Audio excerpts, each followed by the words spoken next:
Hello, everybody, and welcome back to Serene Balance Productions. My name's Clem, and I'm here with JoyBoy. How are you doing today? I'm doing good. How are you, Cam? Me too. I'm also doing good. It was like 90 degrees yesterday, and now it's back down. 90 But degrees? wait, now it's back down to like 40. So I'm having a bad time. Yeah. Yeah, it was like 30 here yesterday. Oh my god. Yeah. It's so weird how crazy different the weather is, even like fairly close by. Yeah. Oh, but we also had some cool stuff come out yesterday. We got the Ascent LA event guide, which is very exciting. Yeah, definitely. I won't be at LA I won't be at LA, but I'll be cheering everyone on from my house. I appreciate you cheering on. I think everyone will appreciate the support from back home. One cool, well, not cool, I guess, interesting thing about LA is that for the first time, we will not have a scrubbed event. It'll be Pantheon, so you guys should get ready for Pantheon decks or draft, Yeah, yeah. whichever you want. I built the Pantheon list like a long time, or like when we first got Pantheon announced. I was like, okay, I'm gonna build the Pantheon list with the stuff that we have right now. It's like fine, but I want to build a new one once we have all the cards revealed. That way, I can be like, okay, well, now I can actually build like a good deck and not just like this like patchwork patchwork deck that doesn't have really any synergy. Yeah, I get you. I get you. I did the same thing, but even the spoiler that dropped today, the angel with bulwark counters, I want to Mm. put that in my deck immediately because I'm like, yeah, it's exactly what I need. It's a unique ally. It does a lot of cool things and it cares about leveling up, so I'll just include it. And it has like a somewhat of a domain counterpart. I'm playing Tonoris, obviously. Oh, sure, sure. And both of them will go in the deck. So I'm really excited to have the whole set out. Yeah. Yeah, me too. There's so many cards in the set. Like there's so many cards overall in the set, but there's a lot of like Pantheon specific ones that I'm really excited for. Like the Ovation Guide, I think that card's really Oh cool. yeah. I'm excited to be able to use that and then Heavenly Guide so that I Right, get the yeah, yeah. level up. Exactly. And Exactly. the crowd's favor in general as well is just really good, even if you don't have the Heavenly Guide. So, Damn. Simple man. Hey, are yeah, you yeah. I'm a very simple man. I'm excited for the Mordred recollection. I actually think he's really, really cool. Just like he's really, really like interesting, but like the idea of like attacking a bunch is something that like has been kind of tried in GA, and like allies can do it a lot, like things with Riley in advance and second win and stuff like that. But the idea of your champion waking up and attacking a lot, like we saw Jin do it a little bit, but they usually just end the game in one swing. The idea of like constant small chips, like 3 to 4 damage attacks, like four of them per turn, like what the Tristan level 2 kind of thing where you level up into your Luxem and you draw 2 cards and then you de-level and then you level again, like that stuff. I think it's actually really, really cool. I hope enough support exists to make him like valuable. Yeah, I have to absolutely agree with you. I think the closest we got was funnily enough in water with the Eventide Spear Merlin water Merlin deck that Oh Mo yeah. played in Utrecht, but that was one a long time ago too. It's a crux deck, so I don't know if it counts or not, you know. Yeah, yeah. Yeah. I like there's a card in the merged recollection that makes it so that you can't or that you don't rest to pay for the cost of an attack. I think that card is so good. That Oh card is yeah. so good. I like that, and then you play a card that like banishes a float to wake yourself up, and then you attack again, and it's so sick. Yeah, So I agree with you. It is super cool. And how do you feel about the new divine relic being the spirit?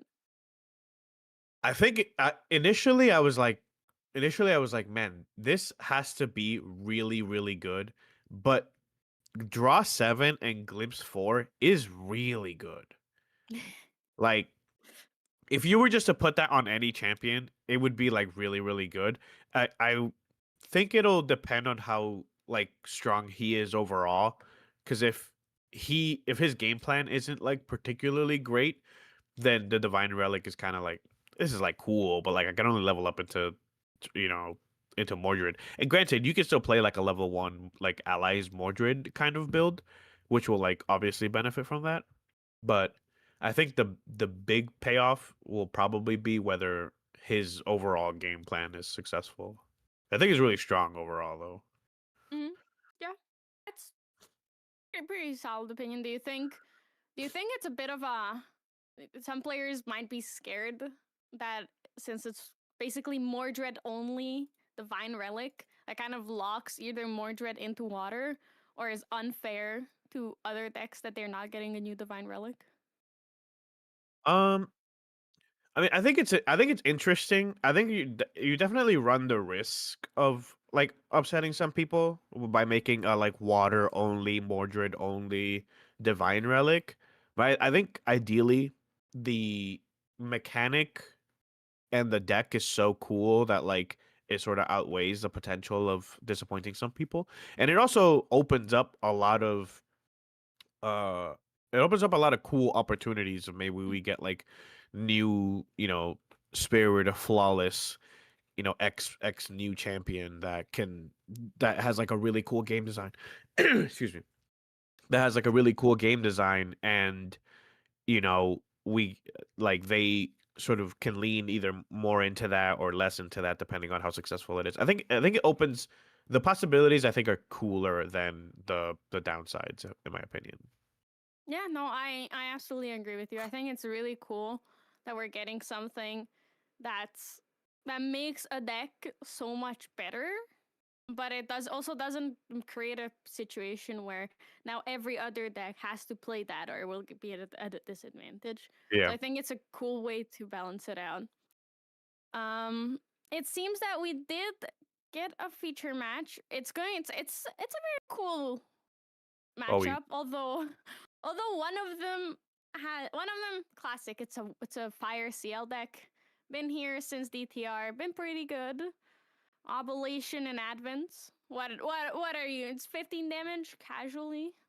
yeah, in your recollection, by the way. Yeah, it's just casual CL decks, CL things. But on the other side, we have a Wind Byakko deck. So we've Yeah. seen a lot of Byakkos emerge as like we're getting close to the end of the season, especially with the new avatar of Byakko revealed yesterday. I think people are gonna do it like focus on Byakko a lot more. How do you feel? Do you see anything fun or interesting in this thing? Yeah, this was played last week or no, I guess earlier this week. Um Yeah. on Thursday. It was a really cool list. It kind of it was a really cool list. I think sometimes you can sort of draw all the cards in your deck that just draw cards and none of the ones that like, get your actual end game plan going. But eventually you do flip over a 6/6, tiger that like can buff itself a lot. So you can do that, but I think the concept of the deck because it was doing a lot of like bouncing Cheng Zhao to like either discard a card from your opponent or draw two cards in your end phase, like stuff like that. So I think it's really really interesting. I don't know if you have enough time to do that stuff though against Oblation CL because they do a lot of damage. Yeah, I agree with you. It is a bit scary in this matchup seeing that they just put out so much damage passively and then all of a sudden, like you said, in your recollection, 15 damage from Oblation and you're just dead. Yeah. The first time this deck became kind of popular, the Ablation CL, my teammate Lineage Break Steve put 30 damage on the stack in my recollection, and I was like, oh, okay, I'll die. Yeah, honestly, what else can you do? Yeah. It's I was like, you know what? That'll do it. That will kill me. yeah. But just to catch people up on the game state, it seems that Blackie dungeon guided up to Goja level 2. Which is a pretty interesting play. Do you think they will flip the Byakko or were they pressured by Dios? Because we just saw a heavy swing come out from Dios, so that's 6 damage already. What's happening? I think I think the idea is that you can use your Byakko, your Fate Zone, to suppress the dungeon guide to go to level 3 if you need to, or you can use it. Well, yeah, you can use it to level to 3 if you need to, and it also like suppresses one more time, so you get Yeah, another yeah, counter. true. I sometimes forget that Fabled Emerald Fatestone is at fast speed. So if Dios commits a removal to that dungeon guide, it's getting suppressed. Unless it were to get killed right now, but it might not be a thought in Dios's head. Thurble banished, Longtail Grossword coming in. Not at fast activation, I believe, because that's a lot of cards in memory. Yeah, I think the longtail this longtail Sword card is so good. Like any time you put fast activation on an ally, it's just kind of good. And then if you're if you're level 1, it just becomes like the golden stat line of 2/3 for Yep. 3. And that's just like so good. A 2/3 for 3 that you can activate at fast speed is like, you know, right above curve essentially. Yeah, it's a really strong card here. Fast activation, like you said, is really, really good because you can just keep up an answer and still play an ally whenever you want. And it being a 2/3 is perfect.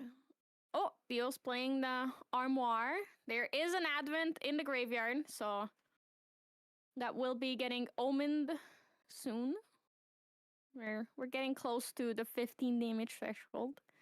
Another Stalwart Shield Bait. All right. They always have it. Let's see if they cremate it though. They have enough cards to cremate it. No, it looks like we True. just go to our end phase. We make Advent our Omen. One and only Omen works well here. But I think in this case, seeing that Blackie has 3 damage on board, that leaving that shieldmate up is probably the better solution. And Oh, there's the immediate response to the sensor. that's not bad. That's actually pretty good.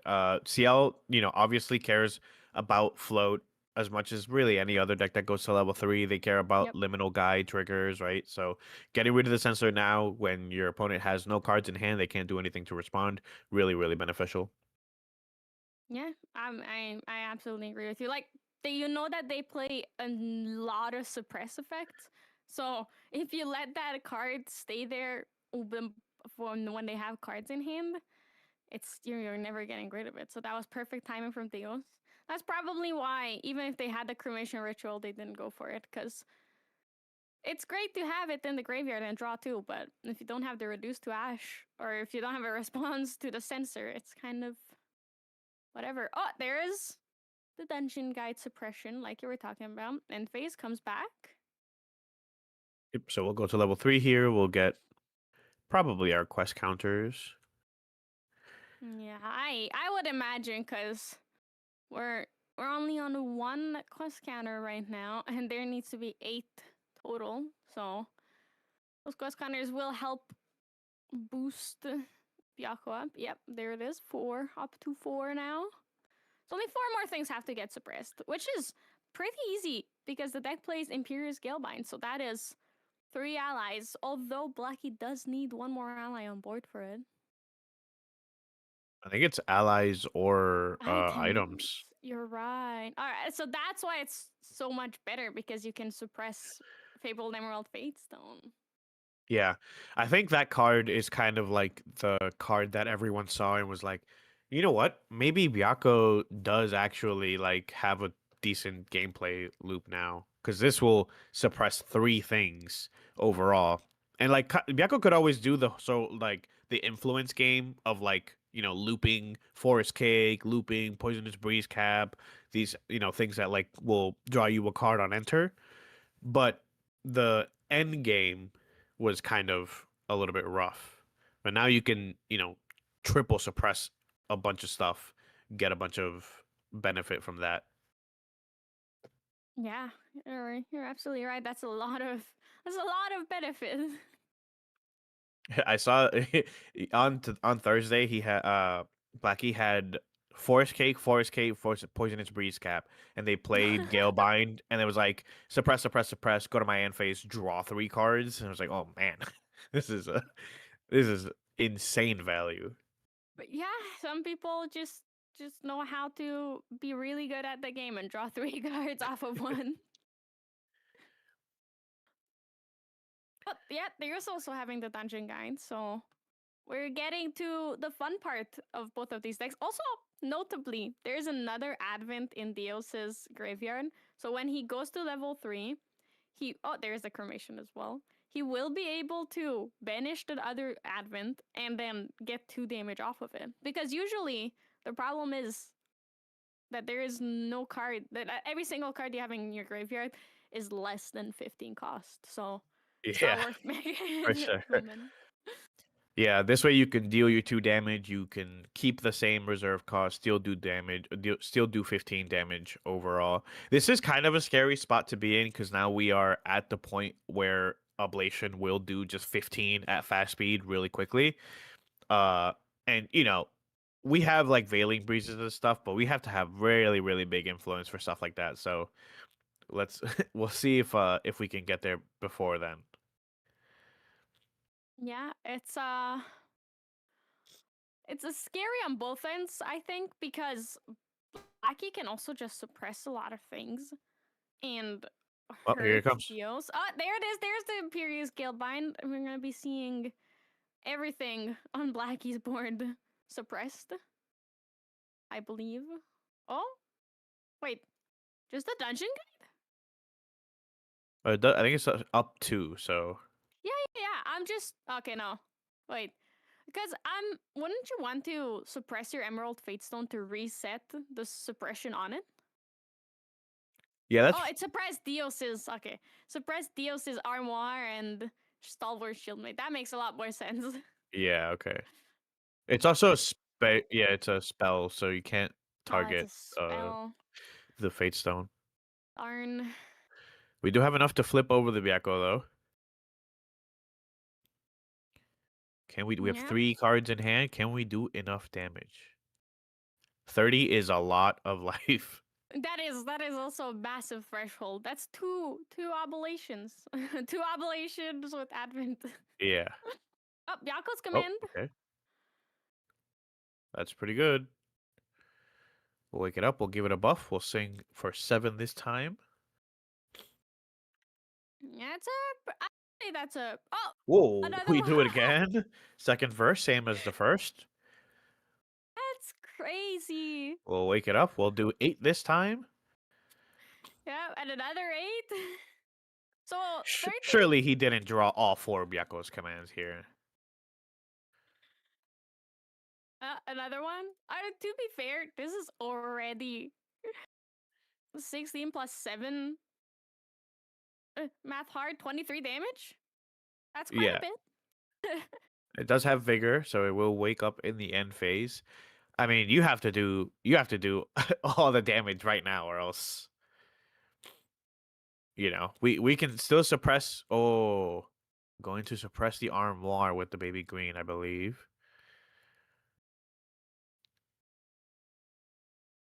Okay, we're Mm-hmm. banishing it in response. Yeah, We're just gonna pick up our advent and then probably put down another another. advent. Yeah, it will deal 2 damage. Yeah, that makes sense. The cool Yeah, you thing want to about get some value, right? You don't want to lose your. yeah, and the really cool thing about Armoire is that you can just immediately put back the card that you got into your hand. So in this case, if Dios doesn't have another Advent, he can still pick the Advent up and then put the Advent back as an omen. Chalice of Blood, the MVP is back. It's I think this is just one of the best Oh, this is Guardian oblation in cards. the recollection. Sorry. Yeah, Yeah, sorry. yeah, there is Yeah. Oblation. Oh So yeah, we're going Scubia. So explain to me what Oblation does. Me and the viewers who might not know what just happened. So ablation is it's a card. It's a Umbra card that says, uh, it's a 5 cost, but if you're CL, it costs 3 less, and then it says deal damage to everything except for your champion on the board. Uh, or deal X damage, and X is the lowest among the reserve costs in your omen. So you put oblation in there because 15 is a lot of damage. So and Yeah. then you don't put any more omens there because like we said, it's the lowest. So any card that has lower damage or lower cost than oblation will just lower your damage overall. We've seen some of the fire CL like coop the coop beguiling coop lists that will put a lot of omens on there because they will activate few by using their lineage release, or they can get their grandson Ari to attack for a lot and draw cards into memory. This one doesn't really want to do that. It just wants to put one omen and then ablation for 15, ablation for 15 again. Pretty balanced deck. One, thank you for explaining it. Yeah, that is a crazy amount of damage. Very fast for pretty cheap if you Yeah. are playing CL. Now, before we get further into strategizing, let's look at some more strategy about the sideboards of these decks. What do you want to look at first? Let's look at I want to see if Byakko has anything to deal with double oblation. Um, And it looks like not really. We don't have really any sort of big damage, shields or spell shields or anything like that in the sideboard, no crystallized destiny. right? I think what could and what is probably going to be coming in is that one Topsy decree just to Yeah, I think so uh too. have at least something because I don't think Blackie plays any in the main board. Yeah, we only have two Veiling Breezes in the main board and Yeah. none in the side, so I think we're really susceptible to this kind of game plan from Oblation CL. Yeah. Do you think Regals will come in? It's really good for removing Oblation, not for Advent though.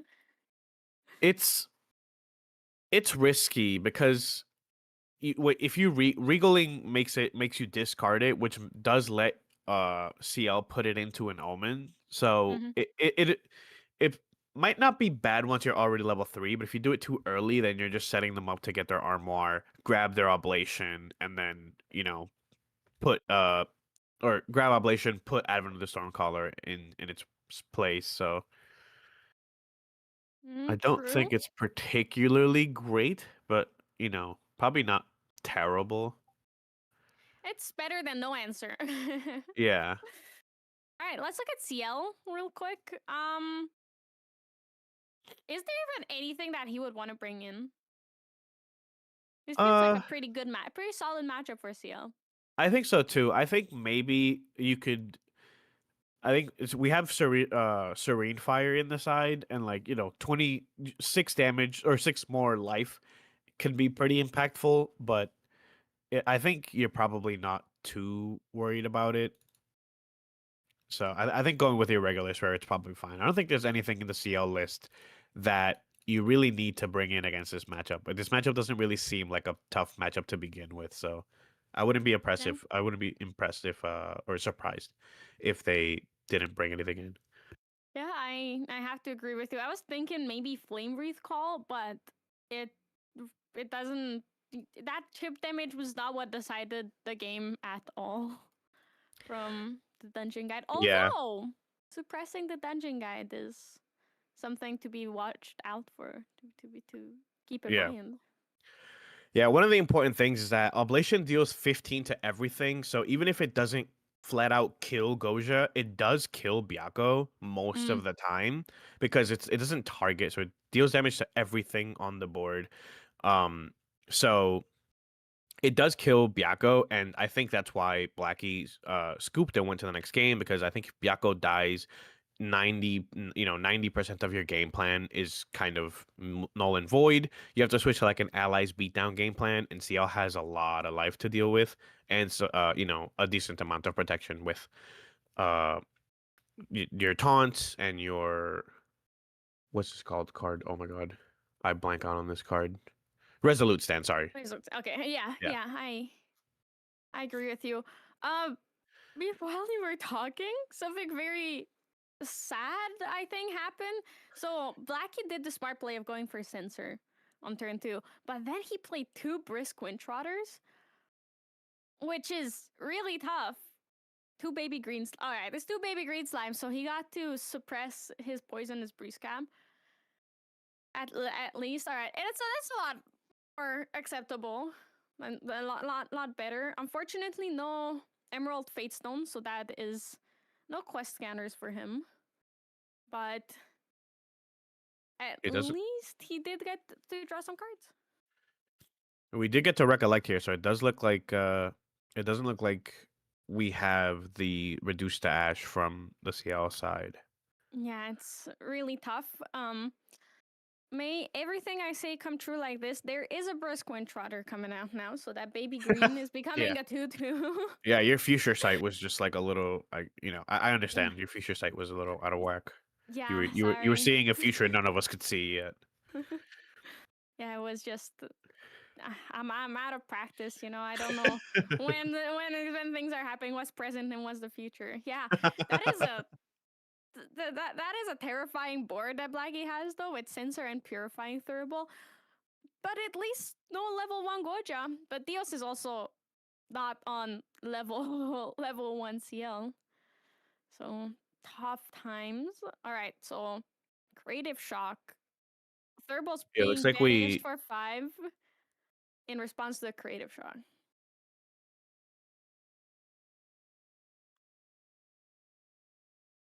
Yeah, see if we discard a float or something here. I would probably okay, Oh, that's you know what, that's also good. that's very solid, yeah. Yeah. Especially now that there is nothing in the graveyard. Yeah. Dios can just level up here, because that's honestly the best way to go about it. So leveling up, Resolute Stand banished hurts a bit, but not so much, especially now that he's level 1 with that Advent as an omen. Yeah, the Thurible for 5 did get rid of 2 float and the liminal guide, so it was pretty detrimental overall. I think the only, the only like smidge of saving grace is that at least we got to discard an Advent of the Stormcaller off the Creative Yeah. Shock. Yeah, I was really grasping at straws, trying to make it as nice as possible. Oh, a liminal guide being played. So surely he has the cremation ritual here. Yeah, I think that's probably the only reason you play this card out. Yeah.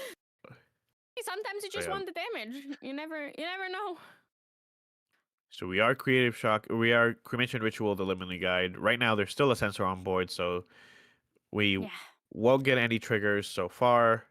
We do make an Advent or Advent and Omen in our end phase, but it's not looking great for CL. But it's also not, we're not presenting a ton of stuff on the Goja side yet, so we might have just enough time to, offset some of the value that's been denied to us. Yeah, I absolutely agree with you. And it is pretty reassuring to see, I think, that CL is still only level 1 and doesn't have anything on board. So the moment you get anything on board and start to just do something, you're probably gonna get the upper hand. That Brain Trotter being gone is pretty sad, but it could always be worse. Yeah, definitely. We do have our Fate Stone out now, so we can start Yep. suppressing stuff, drawing some cards, getting some quest counters. Hopefully get to our game plan a bit quicker than last game. We got very, very close last game with the triple Byakos command. We were a little bit short, but Yeah. But maybe this time, because now we're seeing the what I would say is the cool part of the deck. With the Poisonous Breeze Caps are on board, there is one baby green. So if that baby green can get suppressed, those items can, at least one of the Breeze Caps can get suppressed. So that's gonna be fun and exciting. yeah, definitely. Blackie following the printed text of Emerald Fatestone, putting the quest counter on it instead of Goja. Honestly, as long as you're not suppressing Byakko, which you can't really unless you have a skill that does it, it's I think he's counting. I think the counter is for whether he's used the ability or not. oh true, because there was nothing suppressed this turn yet. Yeah, he uses Alright. the dice to, denote whether it's been used or not. So right now it has not been used. Yeah. Okay. Yeah. The one is confusing when it's the first turn Byakko came in. It's like, Yeah. oh, sure, that probably something was suppressed that I just Oh, missed. Oh, big heavy 6 swing. damage coming in.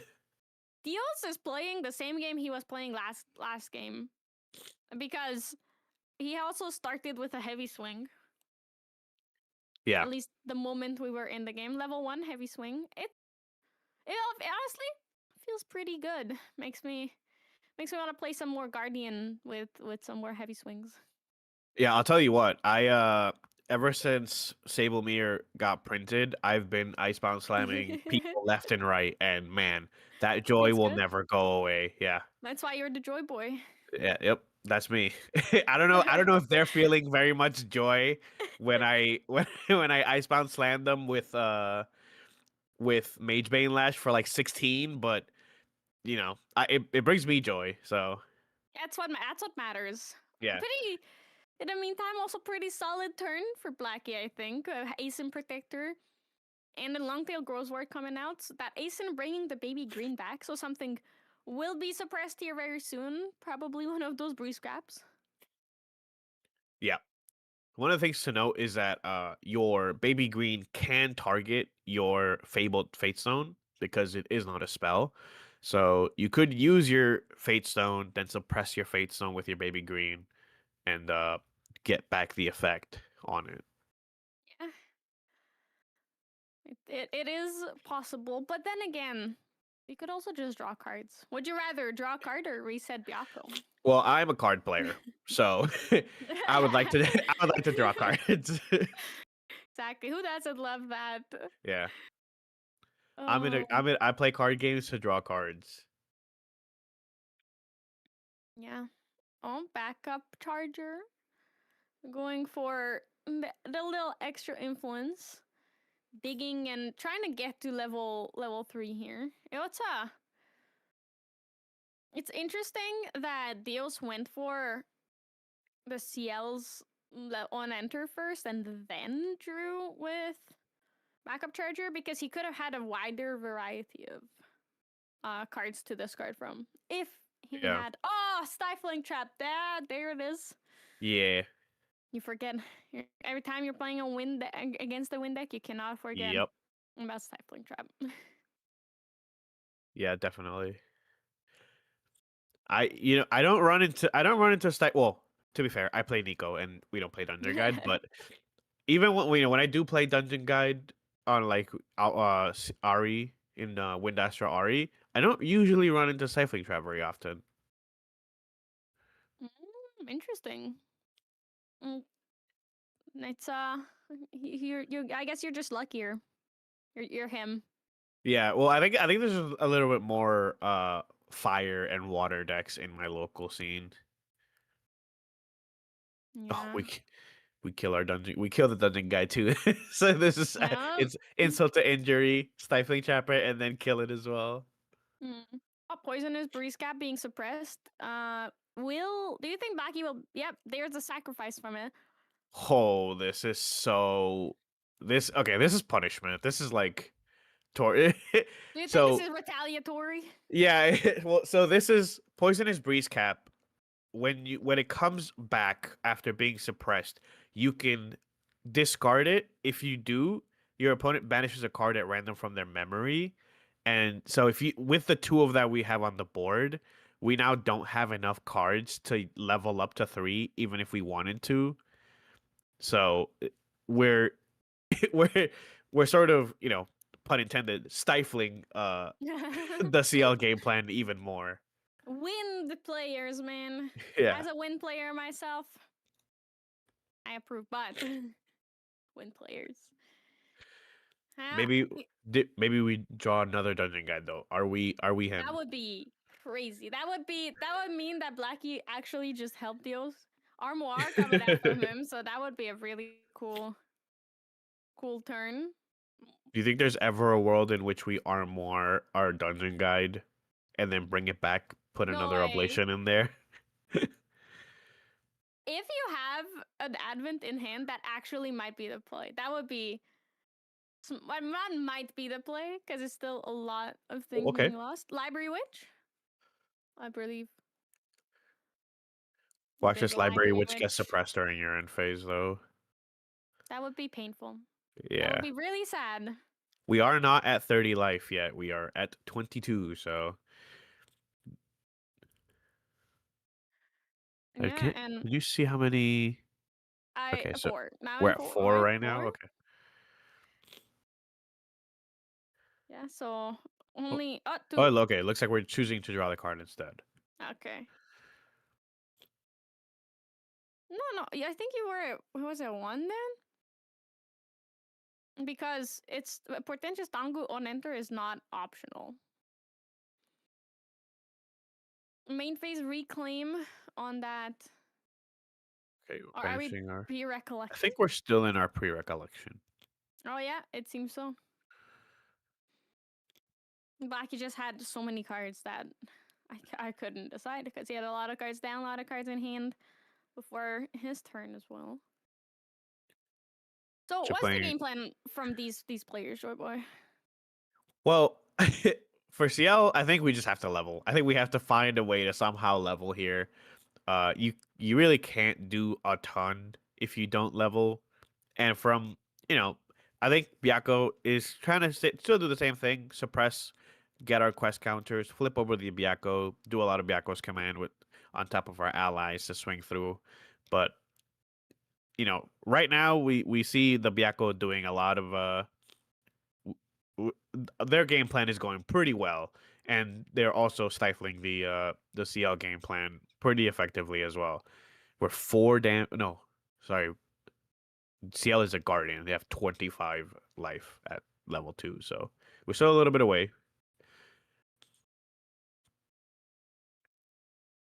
Yeah, but yeah, you should Okay. know Guardians on level 2 are like other champions on level 3. Yeah, exactly.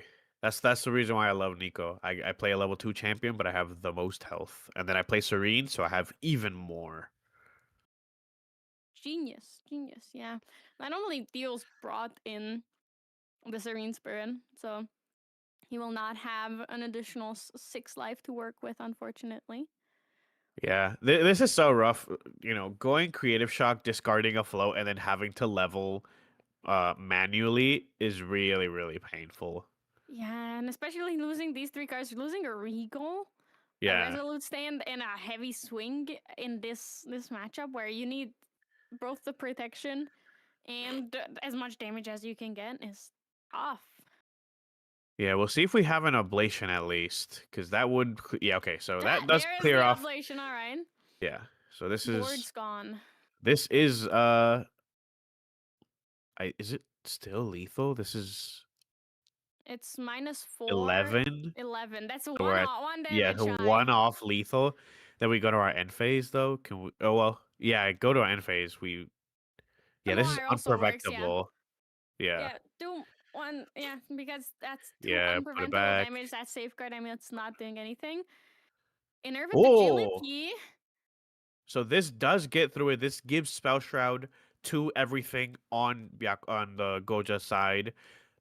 Notably, CL's trigger is as a spell. So if we It's have our Spell Shroud, we cannot get targeted by the CLs. Whoa. yeah, 4 Okay. 4 So Awakening. this We're gonna do some swapping. Yeah. yeah, so that's we did play it. We did play it a little bit. Uh, we played it smart on the Goja side, but it still can't really do anything about it. Foe does mean that when you go to your next turn, we can put 2 omens in our thing. We can do 4 damage at fast speed, unpreventable. So I think the writing was on the wall there for sure.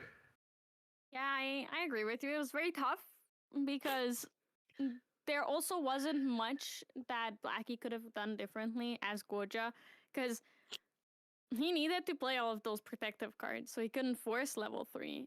And then Yeah. he also had really good cards that were dealing damage, that were suppressing things. So he was working towards the game plan. It was really just that it was a bit slow. Yeah.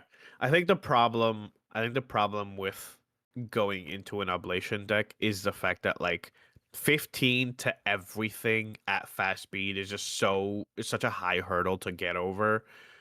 Especially when you're a deck that, overall really has a sort of pretty interactable game plan of just, put these allies on the board, put these bigger ally on the board, and just attack at life. It's a bit of combat is probably the most interactive form of damage in the game right now. So, or in the game in general. So it's a little bit hard to get through. Yeah, no, you're absolutely right. It's the fact that it has so many fast speed things to respond, even if you have the Veiling Breeze or if you have the Nervous Agility or anything, it's really really hard and sad because there's just even more that they can put out. You need to have like 8 answers in him to guarantee that you're safe, and it's really tough. But I think when I talk about matchups, I say this to my friends who get really bummed all the time that they lose to one specific deck, that you can't win everything, and it's hard because some matchups it's really hard. They have to draw really bad, Yeah. and you have to draw average or better than average to win the matchup. It's unfortunate. Yeah, I think Nico has a relatively hard matchup into Winseriu, especially the sort of later influence heavy, you know, less so of the turbo version of Saryu, because if you flip Saryu sort of recklessly, it can die because Nico's Mage Main Lash can get really high. But the sort of influence heavy, like, baby green on your Mage Bane when you go to attack, put a Ace and Protector on the board for like the majority of the game, like that kind of game plan, Thurable for like 10, right? Uh, one of my teammates, Chem Collapse, he plays a lot of Saryu, obviously. He's really good at it. Yeah. And the sort of influence building game plan felt so like hard to get through because it felt like there's just an answer for everything. And that was just one of the ones where I just said, you know what? If I play this, I'm dead. I'll make my matchups a little bit better into the decks that I can win against. And then if I play against Saryu, it's like, you know, I'll try my best, but it is not particularly that great of a thing anyway. So, uh, but you can't win them all, but try to do your best against the ones that you can win. That being said, we will be going into our break. We will be back very soon with round 2 of this week's, or I guess the second time this week, of the local. We'll be back in just a little bit, so don't go anywhere. All right.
welcome back to this little in-between podcast chat session with myself and Garrett. How are you doing, Garrett? It's pretty late over there. Yeah, it's kind of getting late, almost 7 p.m. over here, but amazing day, amazing time to cast some Grand Archive games after the regional we had yesterday in Germany. So can't ever have enough Grand Archive, right?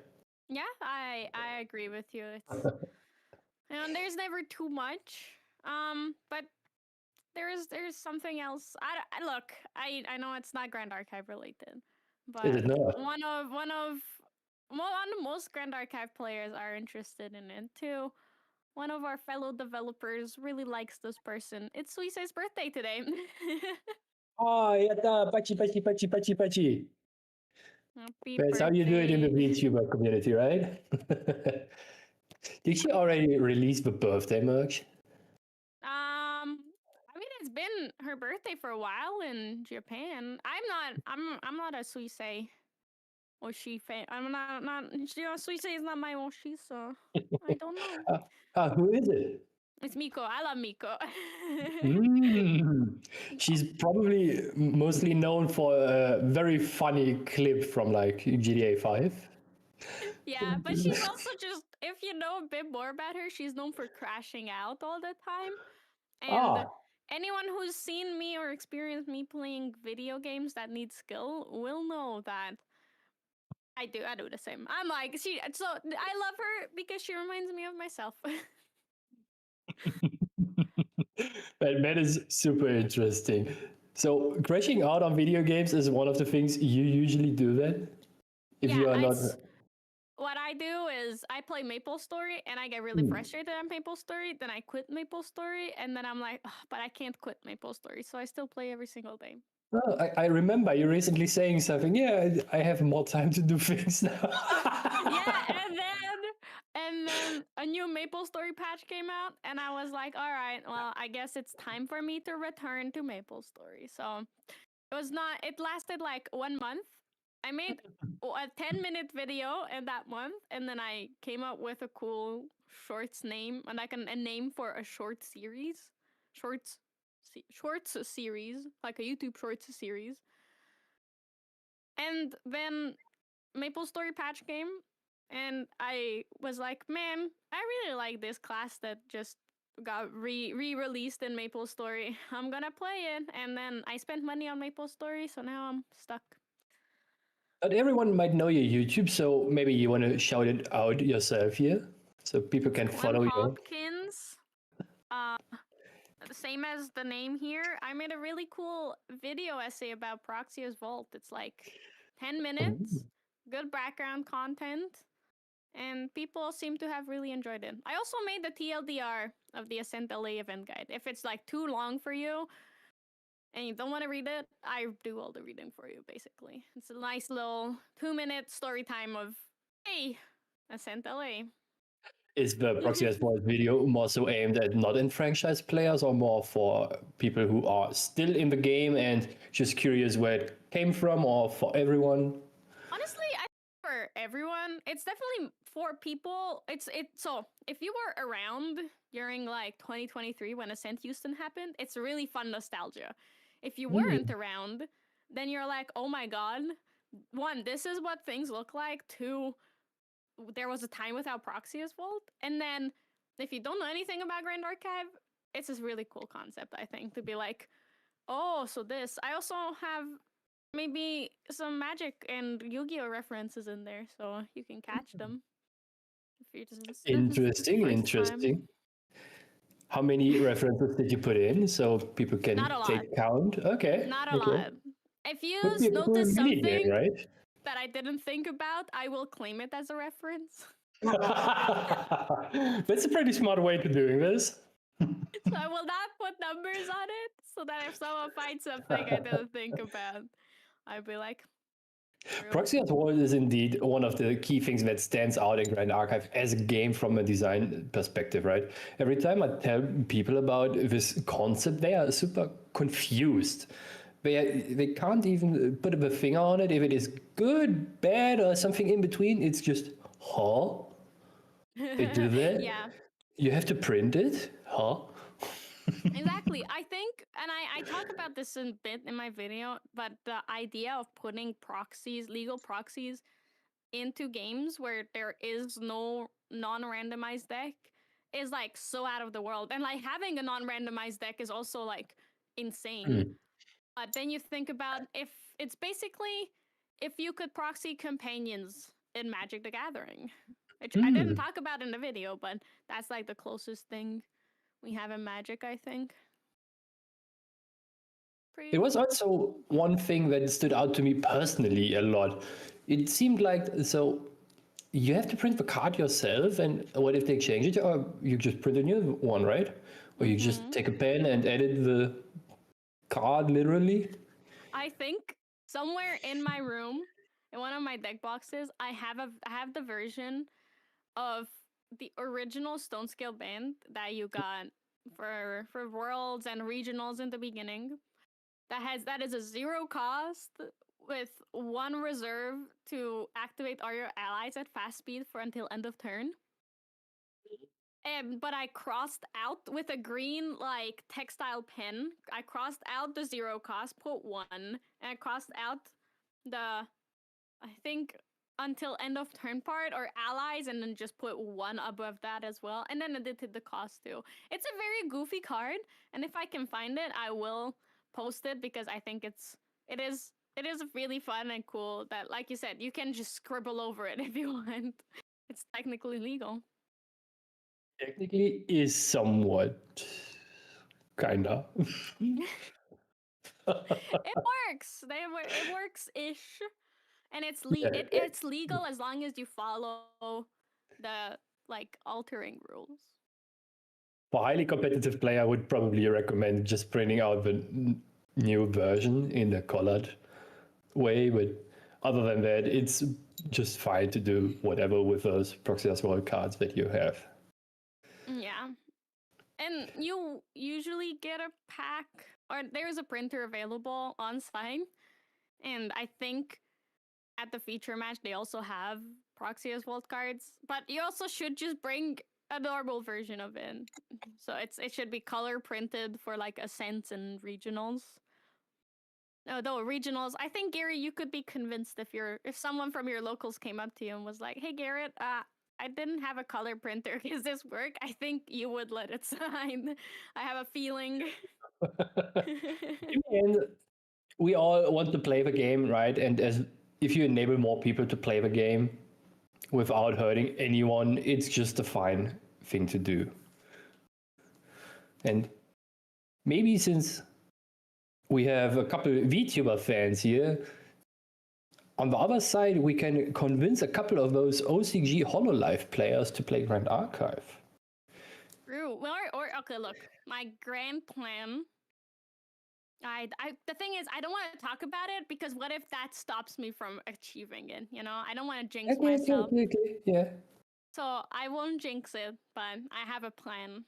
It's a long-term plan. So maybe in like 5 years it will have fruits, but Okay. keep in mind if it succeeds that I had a plan. Okay, super interesting. I'm curious to see what happens in 5 years. We'll see. A lot of things. Lot of things. A lot of plans. Make the archive grand again or something, right? Yeah. Okay, yeah. that was a bad one. Let's just not talk about it. It's okay, Garrett. We'll pretend it didn't happen. We're just What- here to what's play your- card games. What's your thought on printing Proxios Vault cards to make a specific champion viable, not directly countering the meta or influencing the meta, just throwing something in? I remember talking to Theo about it and Celida shortly in Canada. But I'm curious on your thoughts. I think it's overall it's very interesting how they choose the champions, because back in the day when DOA came out, it made sense that Sylvie and Xander are weak, so we're gonna print it for them. But as more champions are printed and we have more champions need something to be played in the meta. So I think as long as they see that something is bad long term and that's how they adjust it, is good. But something like Mantle of the Abyss feels kind of odd. About because it's been like one set since Ryle. It hasn't even been a full set since Ryle got banned. So it immediately being back is an interesting choice. I'm curious on how it will play out. I think the TLDR that Celeda gave me, and excuse me if I'm paraphrasing it wrongly, is that introducing new champions in the meta will also shape the meta in a different way, so that maybe other means of balancing are not necessary anymore. Yeah. That is so super roughly the TLDR you gave me. That's a broad TLDR. Yeah, that honestly makes sense. I also get why some people might think it's a bit weird or like be upset that certain champions get support while others don't. It's unfortunately a very tough thing about game design that you cannot make everyone happy, and it's really sad. Yeah, that is for sure true. It's almost like with other things of entertainment, right? Whatever you do for someone, it will never be enough. Yeah. And I think it's just the general gist of people having a different opinion at times. Yeah, it's the bigger your community is, the more opinions there will be. And I think there's still some middle ground that can be found. And, you know, sometimes you'll cross it and you'll upset more people than you please. And sometimes you'll make more people happy than upset. And that's honestly just overall life. You should just do what you think is best and focus on doing the best choices for the most amount of people. However, Garrett, unfortunately, I have to be right back. But Oh no. you'll stay here and bring us a really cool round 2, I hope. So yeah, we're gonna be sending it to a quick break, and then Garrett and JoyBoy will be back to bring you even more entertainment. See you guys in a bit.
Hello and welcome back to this online local for True Champion Gaming. I'm Garrett and I'm now here with JoyBoy. How are you doing, my friend? I'm doing good. I was able to get some coffee, so we're back on, we're back on wheels right now. Did you know on what the German government usually runs on? It's Caffeine? coffee. Yeah, coffee and all the laws. That's all what the Germans do. Are you guys big tea drinkers? You guys like tea a lot? No tea Yeah, at me all, my either. friend. Me either. If I it's hate not tea. coffee, it doesn't work for us. Yeah. I understand that. No shame to the tea drinkers, but Oh, no shame. Of course not. If you prefer tea, you're welcome. Black tea is a thing in northern Germany, but not in my area. We are drinking coffee and coal. yeah. that makes sense. So in Germany, we had yesterday a quote-unquote big regional for our area. Did you also have a couple of regionals yesterday close by, or not really for you? No, I think all of our, or I guess all of the local-ish regionals for us were pretty, like happened a while ago. I think like last week or 2 weeks ago, we had the Jersey regional, and then like 2 weeks before that was like Pennsylvania regionals, which I did go to, and then like a bit before that was like Mass regionals. So I think all Did of the you? regionals on this sort of like, and then Virginia regionals. So all these regionals on like the East Coast of the United States have happened, come and gone. Mhm. But how was regional on in Germany? It was amazing. We had 42 players for a region that was happening the first time at this location within Germany. So Nice. we had a lot of German and Dutch and Belgian players. And I'm not sure if we actually had someone else over there. Let's see on Fractal of Insight, since I was mostly working on the judging area, I had no time really paying attention to where the people are coming from. It seems like one Austrian guy made it. Amazing, amazing. How many regions did you play yourself, Joey? I played in This season. two. Oh, I played in okay. two. Yeah, I played the Massachusetts regionals happens at my local game store, Webway Games, and we went to Pennsylvania regionals, which is about like a 6-hour drive from us. But yeah, that one's usually pretty big. They have a lot of prizing. They give us lunch, which is awesome. So and Ooh. so pretty cool How did overall. it go for you? Score-wise? Terrible. Oh my god, was it bad? It was so bad. I uh I d- I made my list to sort of have better matchups into like the decks that I thought I could win, but Ablation is really hard because 15 damage is so much against like the Fire Coup Ablation deck. It's like really not that bad because most of their damage comes from like uh what is it? Either Devastating attacks? blow. Yeah. Yeah, it comes from like devastating blow into foe into making a bunch of omen triggers, but Magebane Lash negates all of that. Mm. So it's a lot. It's like a lot more manageable. But when you add 15 damage at fast speed to my Magebane Lash trigger to recover, is it like, oh my god? Is it so? I'm just so dead. I'm giga dead. And then You are more than Giga Dead, yeah, indeed. and then I went into Water Diana, and oh my god, the aggression! I don't know why, but the guy sat down in front of me, and then I saw him level into Diana 1, and I was like, I forgot this deck exists, even though my locals play this deck. So I was just completely blindsided because of my own ineptitude. But I was like, why does I forgot this deck exists? I don't even know if I can beat this deck. And then it was like Crystalline Archer into like 18 damage, and I was like, oh yeah, I'm dead. I'm like so dead. And then my game 3 was gonna go into overtime. It was gonna go into overtime. We were gonna draw, and I was like, my sister lives in Pennsylvania, so I was like, I think I'm just gonna stop playing. I'm gonna go hang out with my sister. So I just did that. I conceded, and I went to go play with, go hang out with my sister who had a baby. So I went 0-3, and then I was just like, you know what? I'm just gonna enjoy my time here.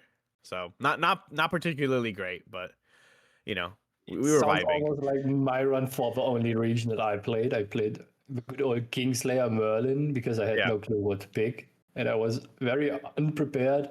And I kind of shit the bed in my way too. So Yeah. That's fair, yeah. I was having fun because I was playing Nico and Sablemir was out and I was icebound slamming people for like 12 damage because it was like Sablemir, I'll banish Sablemir for like 9, I'll get 6 counters, I'll icebound slam for 8 plus 6. Like that was really, really fun. And I did love doing that a lot. And I was able to get some like foil cards for my Nico deck and stuff. So that was all very fun. But in terms of like my performance, it was not good, but it was still a very fun overall experience. So I encourage super everyone to go interesting. to your regionals. Please go to your regionals. They're really fun. You get to see the people that you play the game with, that maybe you don't see if you don't go like Sense and stuff like that. So it's very, very cool.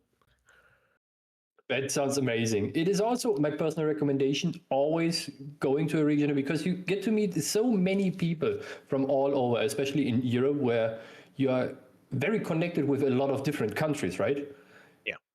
If you go to a regional in France or in Belgium, it's a totally different vibe than like in Germany or in Poland. It is always welcoming and the people are super nice, but it just has a different cultural vibe, right?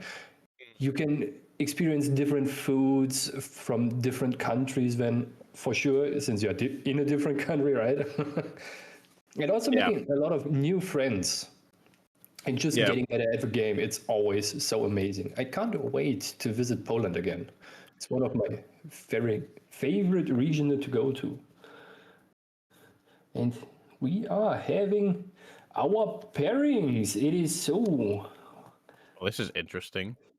Where the wind meets, or something along those lines, you could say. Yeah, so it looks like we have a Wind Byakko list that seems to only go into level 2. And then we have Wind Luxemzander. This is going to be an interesting match. This is way more Byakko than I've ever seen in my entire life. So we'll see how it goes. It seems like these guys are actually like really well versed with their decks, and they got top 100 at Aki, so we should be in for a pretty high skill match. They know their decks really well. They also seem to know each other really well. So I'm interested to see the mind games. There's a lot of mind games that go on when you know your opponent. Obviously, when you don't know your opponent, you're like, blah, blah, blah. But when you do know your opponent, you're like, I know you have this. I know you're playing against this. I know you're playing, trying to like fish this card out from me. So like, we'll see how it goes. It's a very interesting matchup.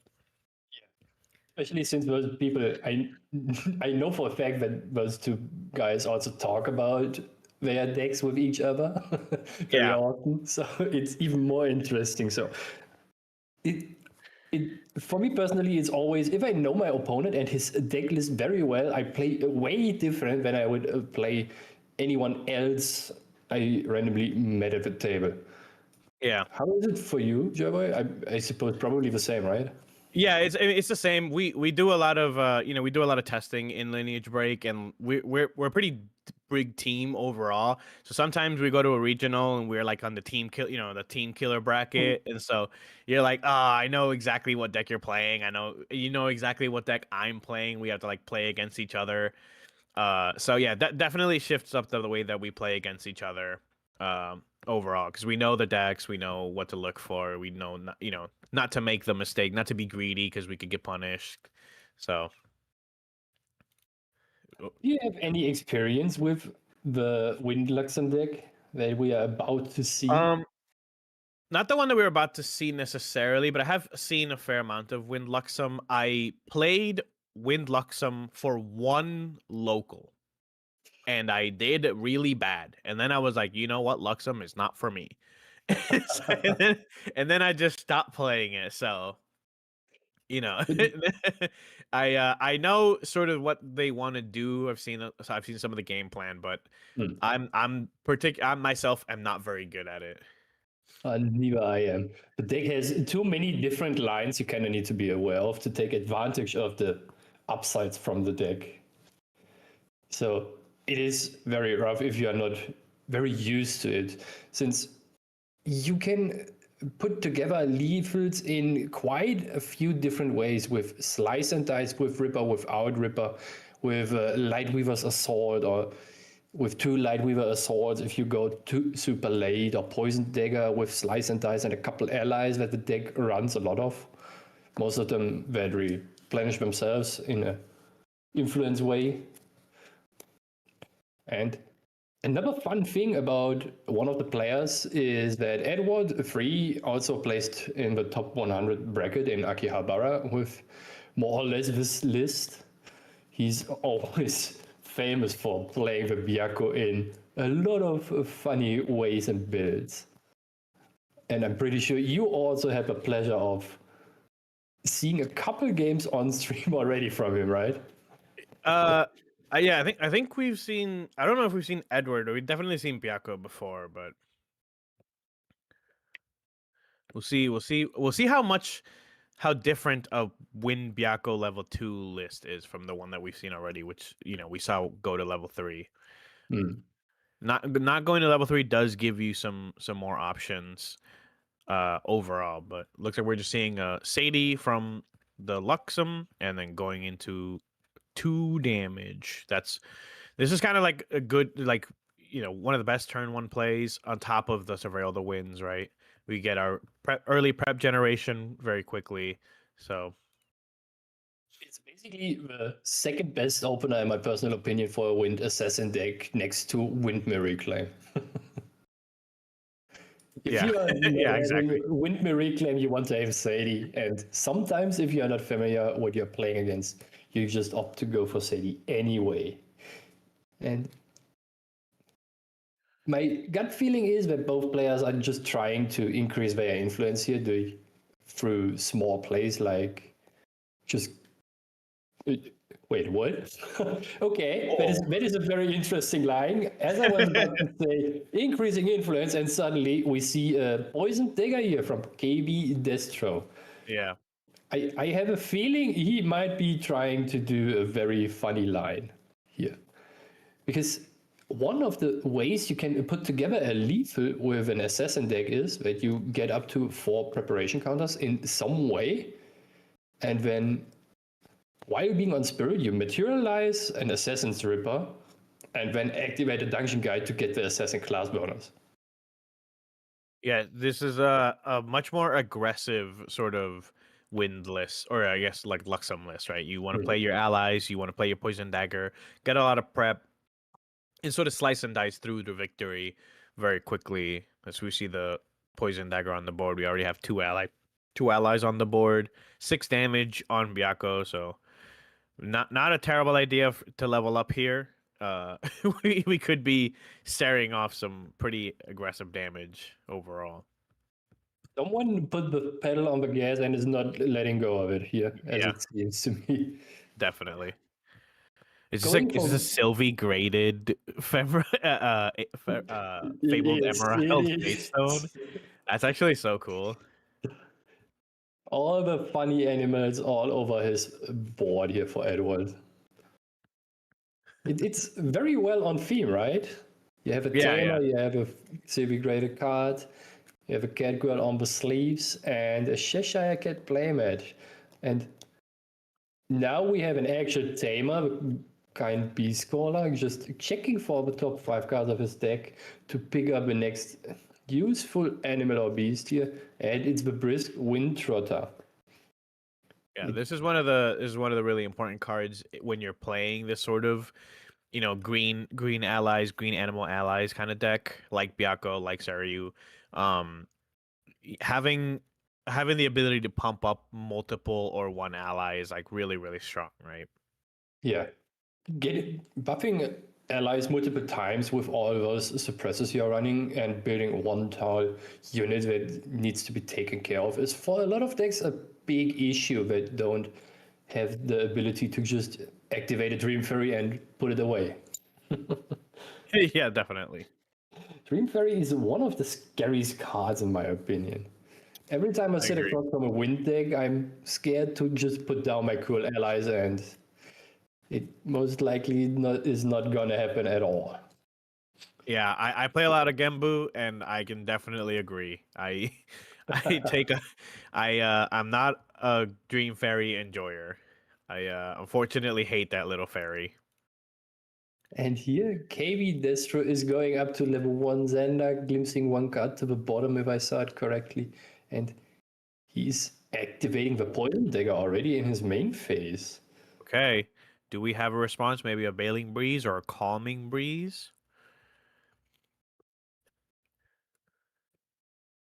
This is a lot of damage if we don't.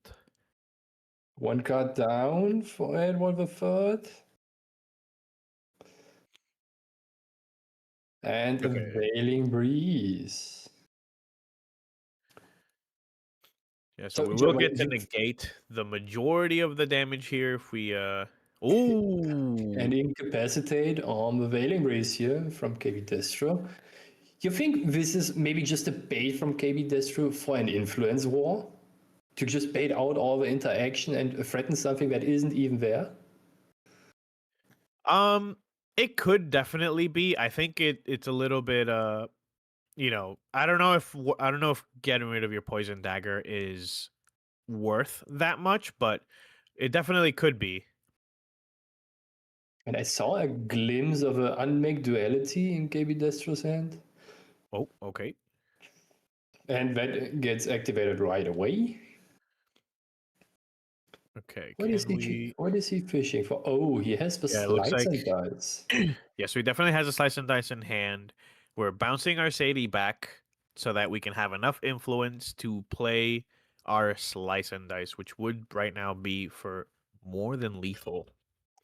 And the best part is he gets also up to 3 preparation counters with that if it is successful here. Ooh. So it looks like we're paying for it to suppress the Sadie in response. And in response, we are bouncing her again, paying her last 2.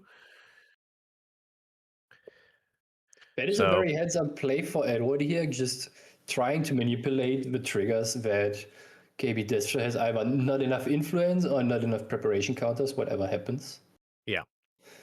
So we don't get to slice and dice this turn, but we will get to bounce our Sadie and get our prep.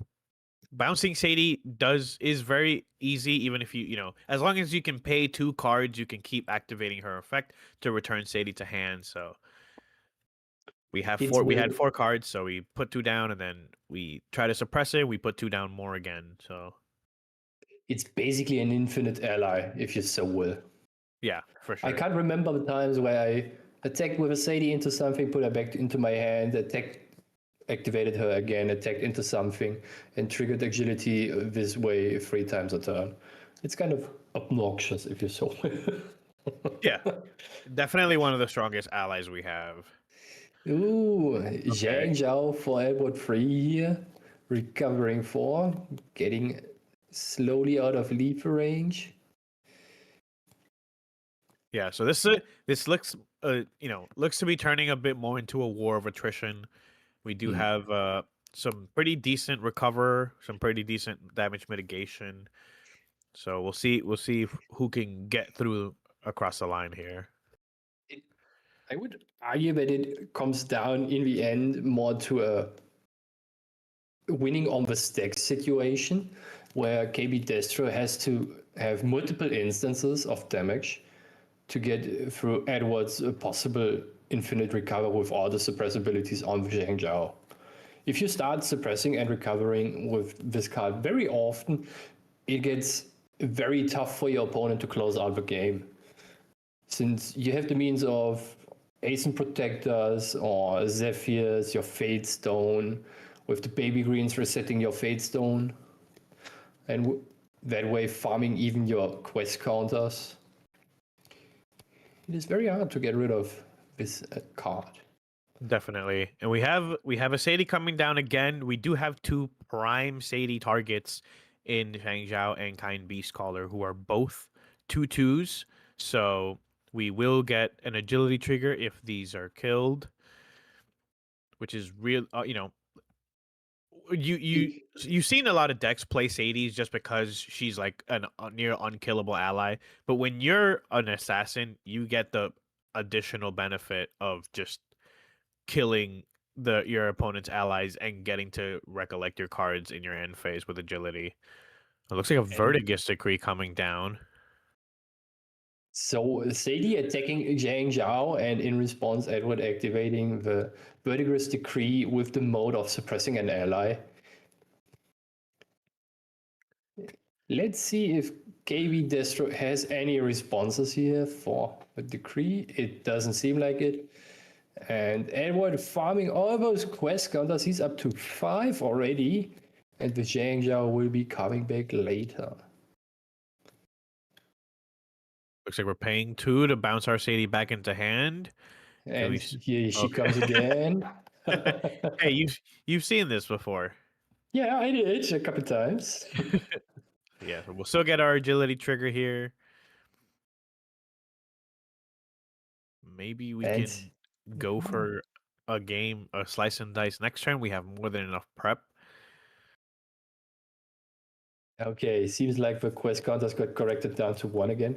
And Edward, in response to moving to the end phase, probably suppressing his Fate Stone here.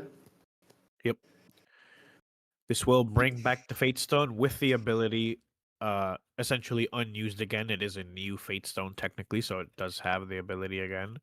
You want to know the most important part here for this whole interaction? Zhang Zhao will be coming back to the field with more than 7 cards in Edward's memory, and will get rid of one of the cards from KB Destro here before the agility trigger happens. Okay. Looks like it gets rid of a Sirocco Operative, I believe this is called. It is a zero cooperative. One of the so-called cantrips from other games. Cantrips are cards that replace themselves in the hand of the player, or for this matter, influence-wise. And if you have another automaton, you even get a prep counter. That usually never happens, so. It's a bit more expensive windmill engineer. It is, but you don't need to give your opponent knowledge of what you have available. Right. That is pretty good. And Edward getting out the good old terrafring here, taxing your opponent every time you want to hit something. That is always a good thing to do against decks that play with Sadie or with a tax. And if you already telegraphed it, you have a slice and dice, might as well get it out, right? Yeah, definitely. Terrafring is like the sort of natural counter to Slice and Dice because it makes it, because Slice and Dice attacks twice. The first attack goes through on hit, it wakes up your champion, attacks again. You do have to pay 2 per attack. So, or sorry, it doesn't wake up your champion, but you do have to pay 2 per attack of Slice and Dice for the slice and the dice, if you will. You are correct. If you can't slice, you can't dice here. Exactly. And a very interesting interaction is if you activate a slice and dice prepared, for example, and your opponent has an active terrafring, you might not be able to pay the full amount rule-wise if you declare the attack and you already activated the card, paid the cost and all the thing, and you then can't pay the 2 additional reserve. The card will just go right into the graveyard because you are not able to declare an attack. It is something that gets very often kind of skipped, this part. So it looks like we're using our Fate Stone to once again suppress Zhang Zhao. If it comes back right now, it will come back in the end phase, but right now it would recover 4 because we have 4 cards in influence. I'm sure we might put more cards down to maybe rip some cards from our opponent.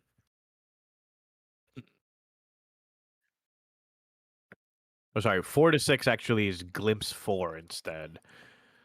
I don't know how good glimpsing is right now, so we might see more cards put down to rip a card from our opponent's memory here.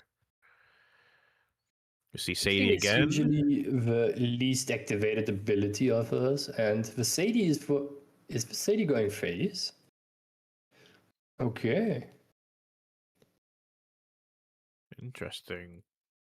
I would have tried to get rid of the baby green, but I'm also not a good player, so who knows? Yeah, that's fair enough. So it looks like we're going more cards down to play a Zephyr, okay. targeting our baby green, it looks like. Oh, you see, maybe I'm actually a good player. Who knows? Yeah, man. Yeah. But usually, if you have a Sadie and the ability to get rid of threats from your opponent or just trigger the agility, it's always worth trying.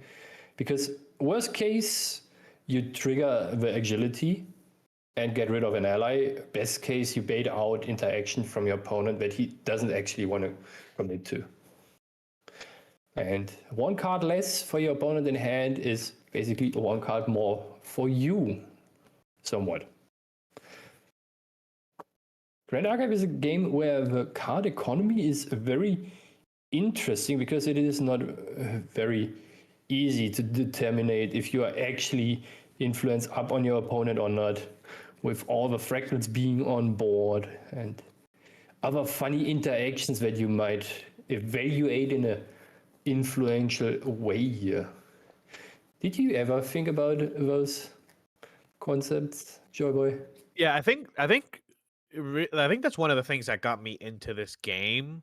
The concept of your hand being your your influence overall being what you use to pay for cards, right?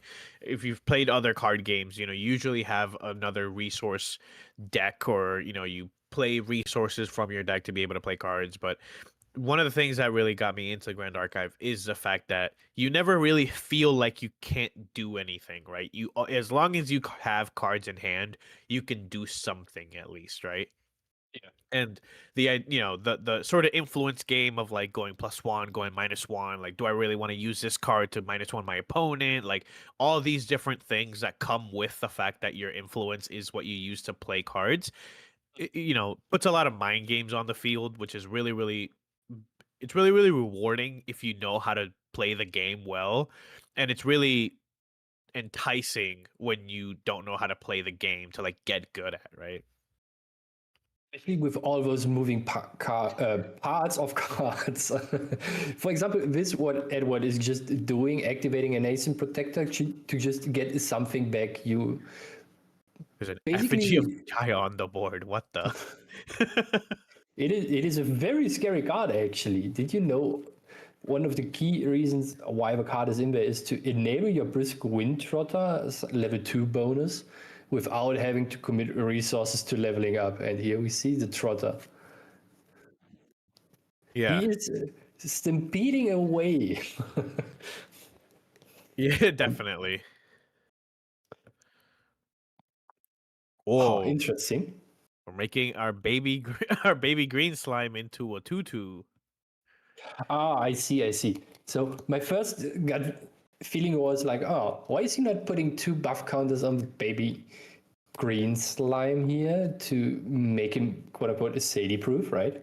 But the Right. idea is to get rid of the ASIM protector first and then just suppressing most likely the Wind Trotter again at some point to buff up other allies here. It looks It's like a very possibility. similar game plan so far. Honestly, we Yeah. have a ASIM protector on one side, ASIM protector on the other side. We have baby green versus Sadie. Is that a null? We have a Noah lantern on the board as well. It seems like, so for me personally, Null Lantern is always the card I bring out if I have no clue what to materialize. Yeah, definitely. And I'm not sure the board setup is so enticing for Edward here, because the Sadie will be able to pick off the Brisk Wind Trotter here, kind of, quote unquote, for free. Oh, we're using our power cell on an automaton. I can't remember the last time this happened.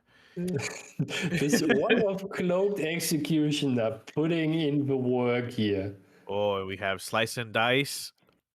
on Edward, and he is going for lethal with hands down. There is Yeah, not that much that can be done. Yeah, we did. We rested our ASIM protector to get rid of our opponent's ASIM protector, and it did ended up costing us the game. So, both both people on level 1 champions. By the way, this is a sort of a Luxem mask, if you will. You don't really play that much Luxem at all, really. So would you say wind is the Luxem element of the of the base elements, hiding in plain sight, kinda? And we did see a lot of Luxem played, maybe like 1, maybe 2 sets ago. It was like really, really popular, and then we sort of went back to a fire. But Kid Destro here showing that Wind Luxem still has its legs. I personally think there are a couple decks that will never be seriously bad, but more so underrepresented. One of them is a Luxem in any flavor that you can think of. Yeah. We have Merlin Kingslayer will always be a solid deck, and I think Gembu will also be. Every event you go to, you have to kind of account for at least one person playing Gembu, because the deck is so versatile in its options and game plans. and also has the ability to assess a lot of removal cards that you need to enable or re-enable more or less your game plan if your opponent throws rocks at you. Definitely. I think Luxem is one of Luxem is one of those decks where like you see new cards come out and you get the initial impression of like, oh, Luxem is so dead. Like all these cards counter Luxem so heavily. But it it never really does, right? They you still see Luxem like pretty well represented a lot of the times. Like the cards that you think would sort of kill Luxem don't see enough play to actually kill Luxem. You know what I mean? They always they always skate by. Yesterday we had a regional in Germany, and Blacky, who was on the round before, played against the against the Fire Luxem deck. Or was it wind? Fire, water, whatever. Regardless of, he got rid early on of two of his opponent's Luxem sides via Jiao Banish. And I kept walking around since I was judging the event, and I came back to the table, and suddenly his opponent revealed 3 Luxem sides from the memory. And I was like, wait a second. You're like, wait a minute, huh? Yeah, and as I suspected, what happened, just I needed to make sure, is that he first got out the Luxeros map, then the tabula of Savage to get the Luxem Lightweaver Assaults back onto the bottom of his deck, then activate during his main phase the Luxeros map to shuffle his deck, and ended up very luckily with 3 Lightweaver Assaults again. This is also one of the lines that people very often forget about, right? Since the very common notion in the community is that, oh, your opponent plays 1 Regal, you are dead, since all your good cards are in your graveyard, right? Yeah. And the Tabula of Savage and the Luxeros map combination enables you to kind of get the cards back into circulation. So you're not scrapped out by default. Yeah, definitely. We will go into game 2 here. I want to quickly talk about some cards that could be put into the list from our sideboards here very quickly before we get into game 2. We have Crystallized Destiny from KB Destro to maybe deny a bit of the big swings from Ace Protector, Byakko himself. We have Ensnaring Fumes, which are in the side as well, but in the main, but in the side, maybe that one comes in to get rid of the pretty much every ally, really. We have a Veiling Breeze, an Incapacitate. Those cards are all in the main, but maybe we could bring some more copies into them, or in the main and in the side. But we'll see how it goes. And then from the Edward, the Byakko list, we have not a whole ton. Cry for Help is a really big card, actually, that can redirect a Slice and Dice attack to an ally we control. So that's really good. And as far as any other card, not a whole ton. We have some Calming Breezes, which could be beneficial, but we also have, Veiling Breeze in the side in the main as a 4 of. So, if we feel a little bit more protection, then we can do that for sure. So while we were talking about the sideboard, that for sure brought in a couple new cards and a breath of fresh air here. We saw a very not so common play from Edward here in the first turn.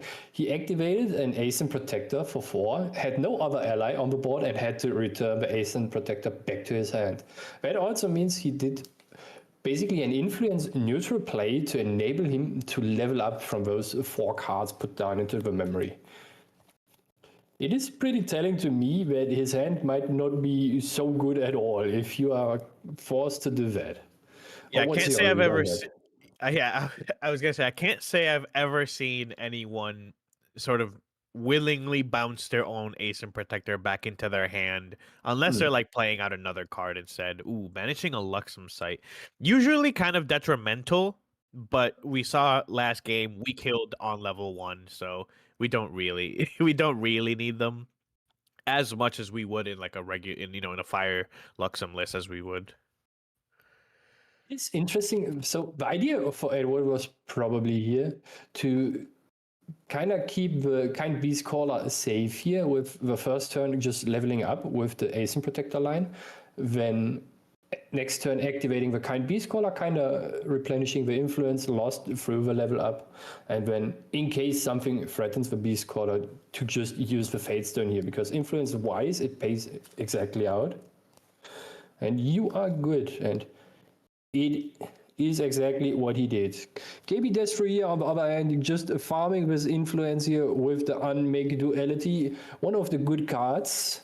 It allows you to draw actually 2 more cards from your main deck, as every good card should do, right? Yeah. How do you feel about Unmake Duality as a card? I think it should not exist. Hey, me too. It's not like that I don't like to draw the cards. I actually think it's super sick if you can do that. But it, as the banned restriction article alluded to, it kind of leads up to the fact that most decks are just playing the Looking Glass for Unmake Duality, and it feels kind of uncool if you so will.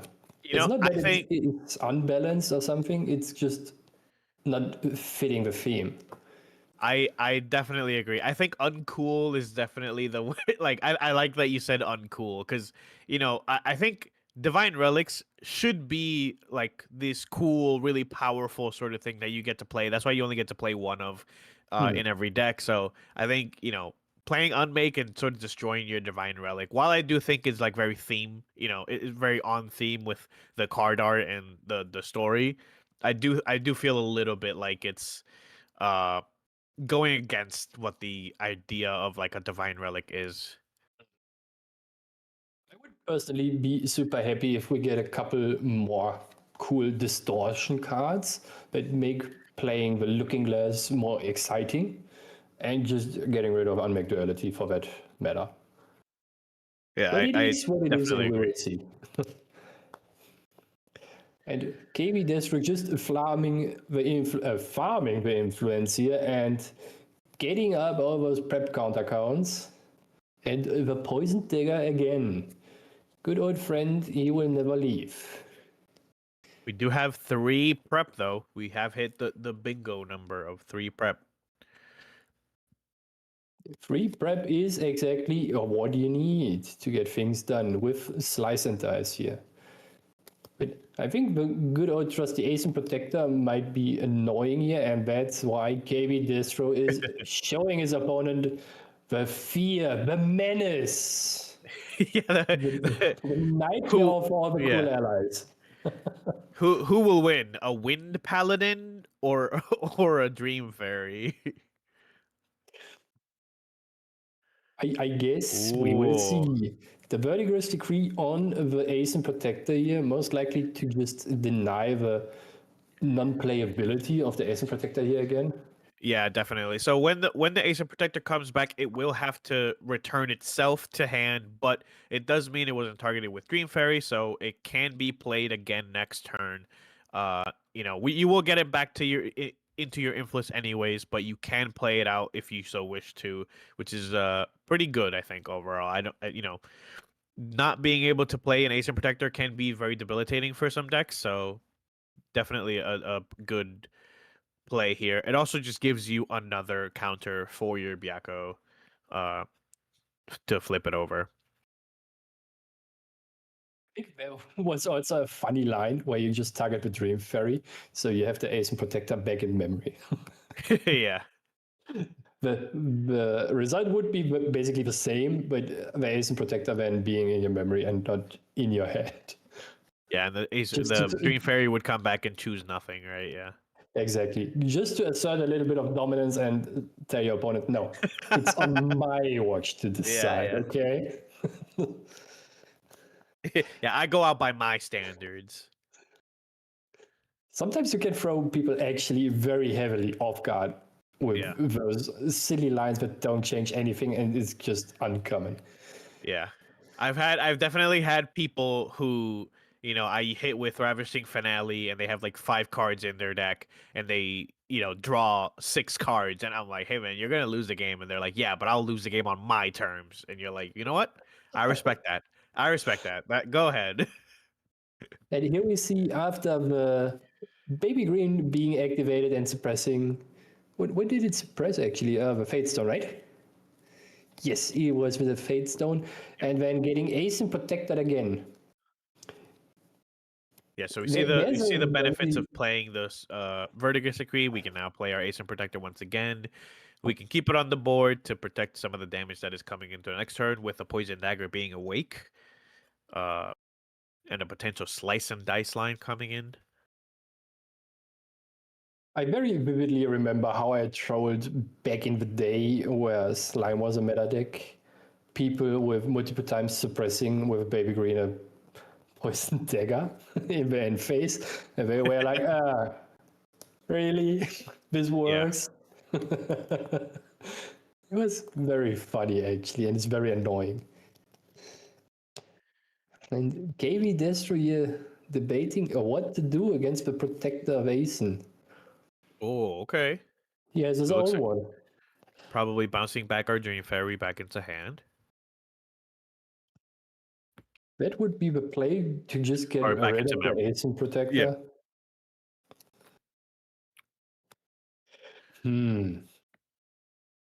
This will give us agility if we swing everything into our Acer Protector.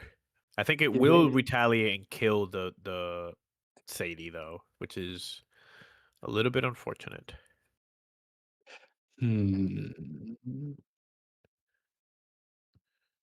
The probably correct line here would be you try to bait a retaliation from the Aeson with attacking Sadie into it, and then during the damage step, just returning the ally back to hand.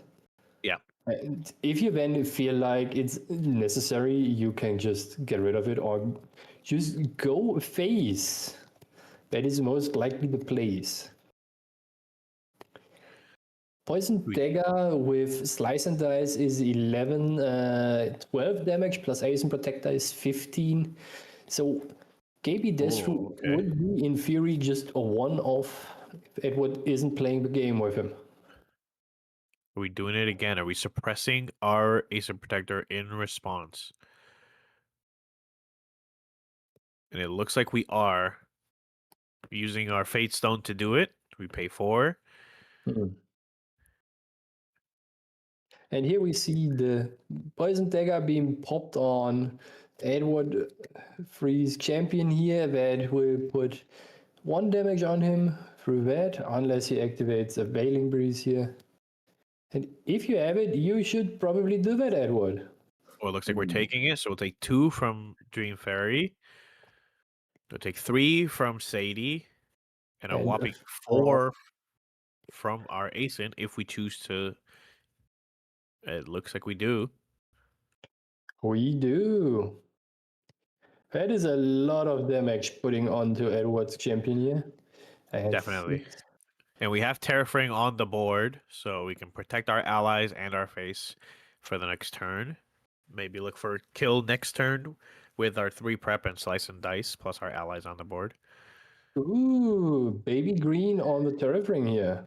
Whoa, very, very nice. So that means Edward can do whatever he pleases with only 1 card being in KB Destros hand here. If he can piece together 11 damage, he has the game here. We are at 5 quest counters. And how much quest counters does the big cat need again? I always forget. Is it 8? Yes, Gamble it is should be 8. 9. Sirius should be 10. Yeah, yep.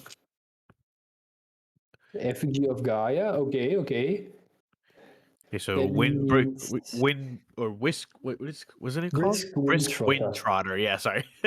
Brisk Windtrotter is online to give 2 buffs instead of 1.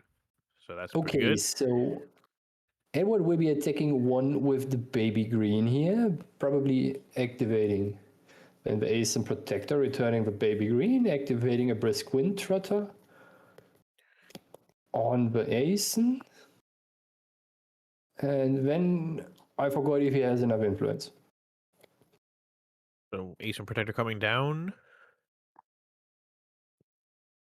You know what would be super funny? A Stifling Trap from memory on the Brisk Wind Trotter. If KB Destro is even running it.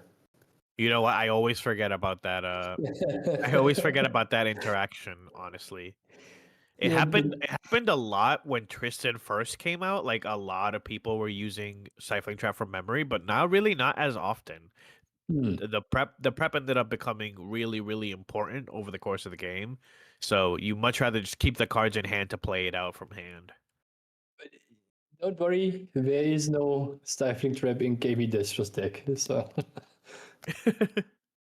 it's just a what happens now kind of deal. You see how impactful it was to suppress the Terrafring with the baby Yes. green in the end phase, right? We were able to clear both allies. One of the allies that, as we said, is usually nigh indestructible. We were able to kill because we put all our cards down. We suppressed the Terrafring, so we were able to get all of our attacks through, get rid of some of the board. We don't have an Ace Protector awake though, so we hopefully have some protection for a potential slice and dice. But here comes Blinding Orb, which will make you put cards down and will draw a card because you're an assassin. You know So what Blinding Orb basically is? It's an enfeebling orb in bad. right, exactly, yeah. That card is so silly. Is KB Destro using it right away in his recollection phase to make Edward put 2 cards down? Or is he just no? Let's see. And So here we see comes a our Terrafring being Terrafring. activated. Okay. This would take a lot of cards here to slice and dice. I believe 6 cards in total. 6 cards in total. That's probably enough if Edward didn't have interaction. And just the good old Sirocco here.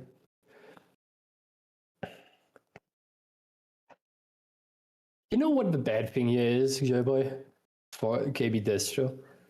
What? That in the end phase, Edward could just activate again the Baby Green Slime to suppress the Terrafring if he really wants to.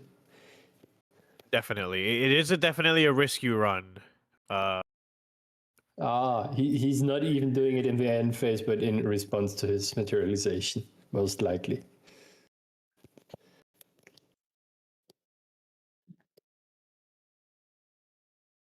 And here we see the level 2 coming down. And here we have the baby green on the Terrafring. So I would argue that Edward is getting the quest counters here to hit the quest counter count. He needs to flip the Byaku here and just go to town with the big cat. Yeah.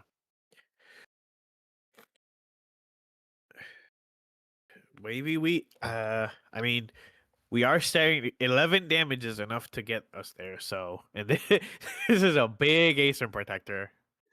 It indeed is a very, very big Ace Protector. We have one from Baby Green. Okay, Calming Breeze. Calming Breeze is a very good card here. But It's the very good. I thought this cat card was is much still there. better than it was before. Than it was actually. It's not Oh, bad. really? Yeah. So the thing about Calming Breeze is that if you hit for 4 damage, you still take the 4 damage. It's only if you would be hit for 3 and less.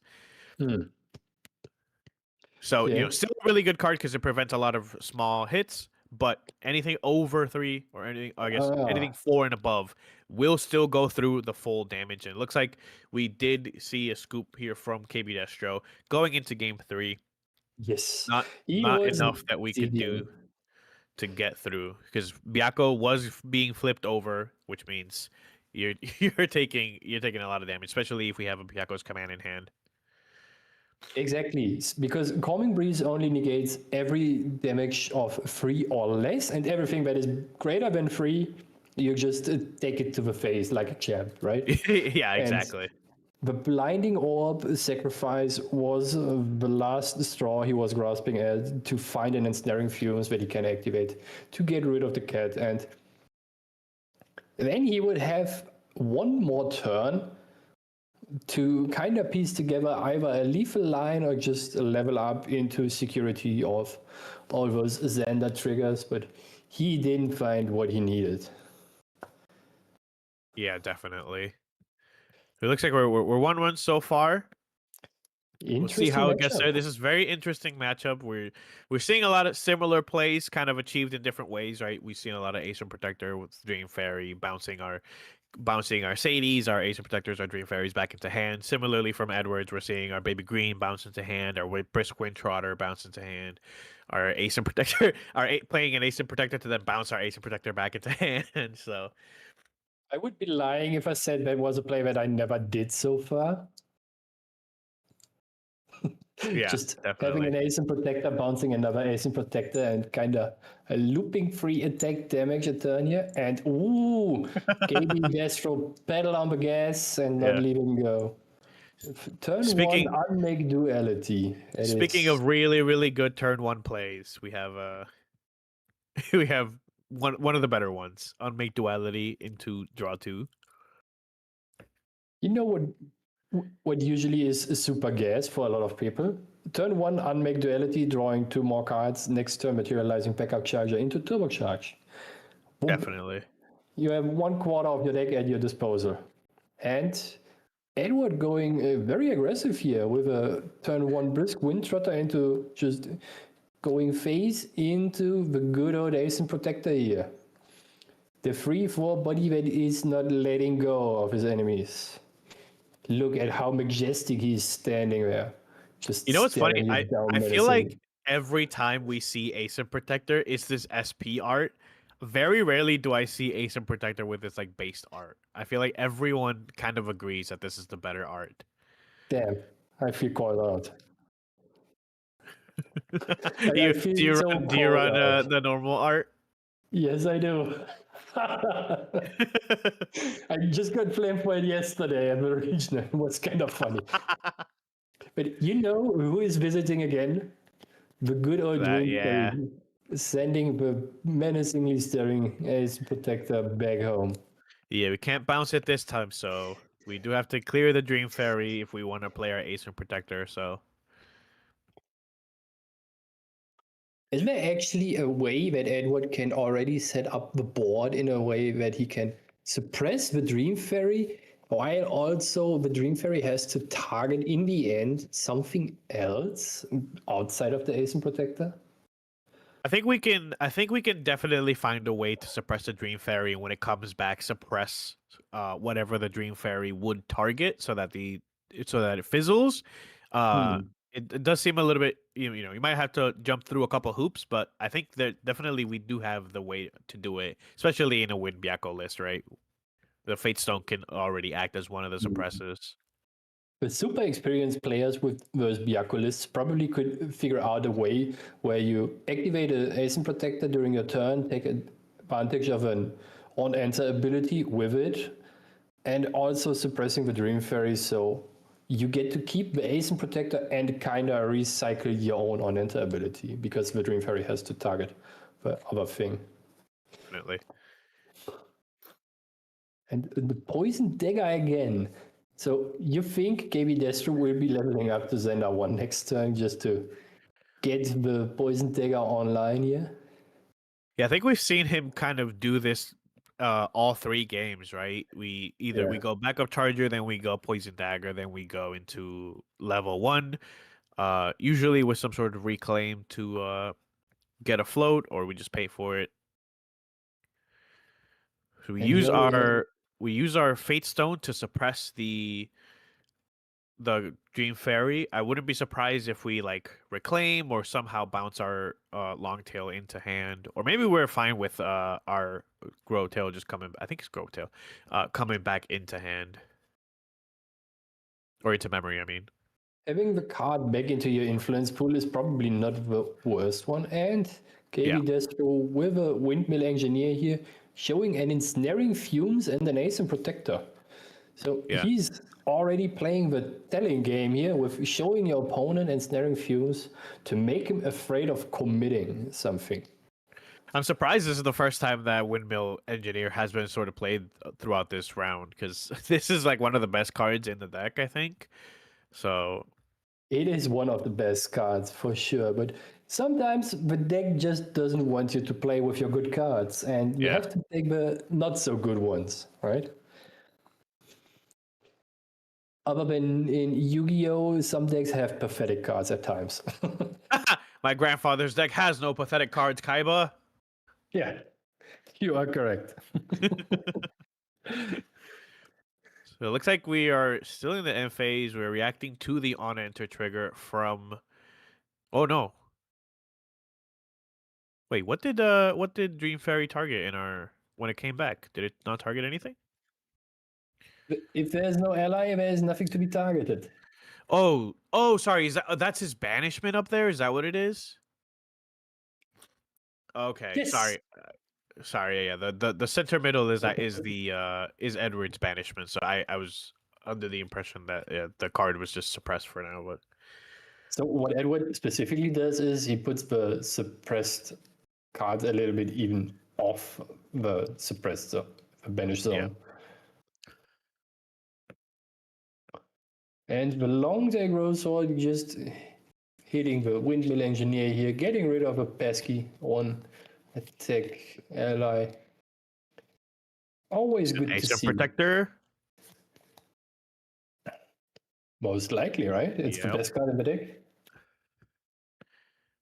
We have seen so many of these played out, especially because we keep bouncing them into hand.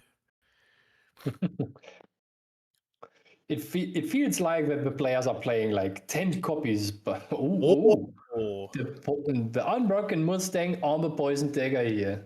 That is wow. certainly very cool play from Edward here. Just getting rid of a threat and basically lowering the possible damage amount that KB Destro can put out here in one turn.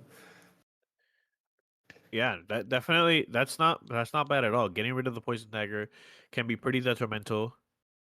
We have 8 damage on the board already on a spirit, so we're looking pretty good so far. We'll see if KB Destro has an answer to the aggression coming from Edward. Looks like we are going to level 1. Level 1 Xander, and it's a free reclaim. It's almost like he got something back into hand. It's a Yeah. pseudo float.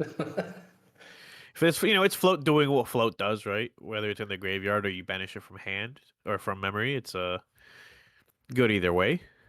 Yeah, you are correct. And Usually you bounce something into hand though. So yeah, playing the reclaim is definitely much better, but and here we have another Survey the Wind from KB Destro. He is fishing for something. I'm not sure what he is actually digging for right now. so we are at 19 total life from Edward. Slice and dice would be 9. We're at 3 so far. We're still a little bit we're still a ways away from lethal, but we could summon Sadie. Or sorry, activate Sadie. And Dream Fairy on the Oh, Protector again. another one. He is not staying in the game. He is just not allowed to protect the wars of Ace. Looks like we're passing over.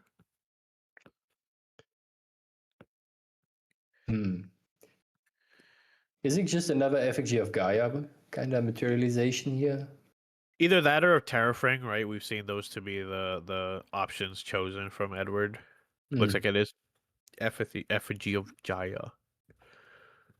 Pretty cool card. And another very interesting thing is if you are playing Lorraine, you have to be aware of the card, because if you cleave the whole board with your level 2, all the opponent's allies, or more specifically beasts or animals, get +2 health for the cleaves. So Yeah. you want to do your map properly on that one. Okay, we see our first forest cake. Definitely a good suppressed target. It is a good suppressed target, and it gives you one. And we'll do it one. again. Damn! Did Edward suddenly open a bakery, or what's he cooking? Yeah, a lot of bakery in the forest, a lot of cakes being baked. The Black Forest cake is actually my favorite cake. Or do you think we're cracking our forest cake, or we're making one enormous unbroken Mustang, you think? Oh, here we go. And he is now going for Oh, the okay, on the dual Wisp threats Trotter. here. Okay. So this is 3 and 3. Ooh, very good response here. Calming Breeze basically invalidating the whole turn from Edward here, outside of Yeah. establishing the board and also putting a flow down. Okay. Here we go. We Assassin's are. Ripper. You think we are looking at 15 damage here, Joyboy? Yeah, I mean, definitely, right? We have one response in hand and incapacitate Shirley from KB Destro, so this could spell the end of the game here. He's one We do need preparation one counter more. short, though. Yeah, I was gonna say we do need one more preparation card. Oh, okay. I see. So we will level up. Xander level 2 will give you a prep counter. I gave you 2 really, but you can bring back an action card if you want to. Ooh, spicy Xander level 2 CSR. And getting the Surveyor Winds back into hand, attacking for 1. Putting Edward on 7 damage. We're activating our assassin dagger and slice and dice. 3 cards in hand. This is a most likely game here. Unless Edward finds a Definitely. way to suppress the Assassin's Ripper here. Yeah, I believe this is just enough. Oh, okay, so we're digging, maybe for a Veiling Breeze. I think, yeah, it makes sense to incapacitate this. Otherwise, you know. Yeah, this will be 15 damage total, so. This is a very interesting showing of what the Wind Luxem deck actually is capable of, right? Yeah. Definitely. Oh, he had 3 Acer Protectors. That was unfortunate. He had 3 Acer Protectors and they were under Dream Fairy, so that's a little unfortunate. He couldn't play any of those cards, but very, very well played from Edward and KB Destro. Incapacitate, very, very potent card overall. If he was able to Fairy Whispers there, you might have been able to find a Veiling Breeze and could have played it. Obviously, you incapacitate the Veiling Breeze as well. But if you weren't playing against something like an Incapacitate, you could dig for your Veiling Breeze. So very good.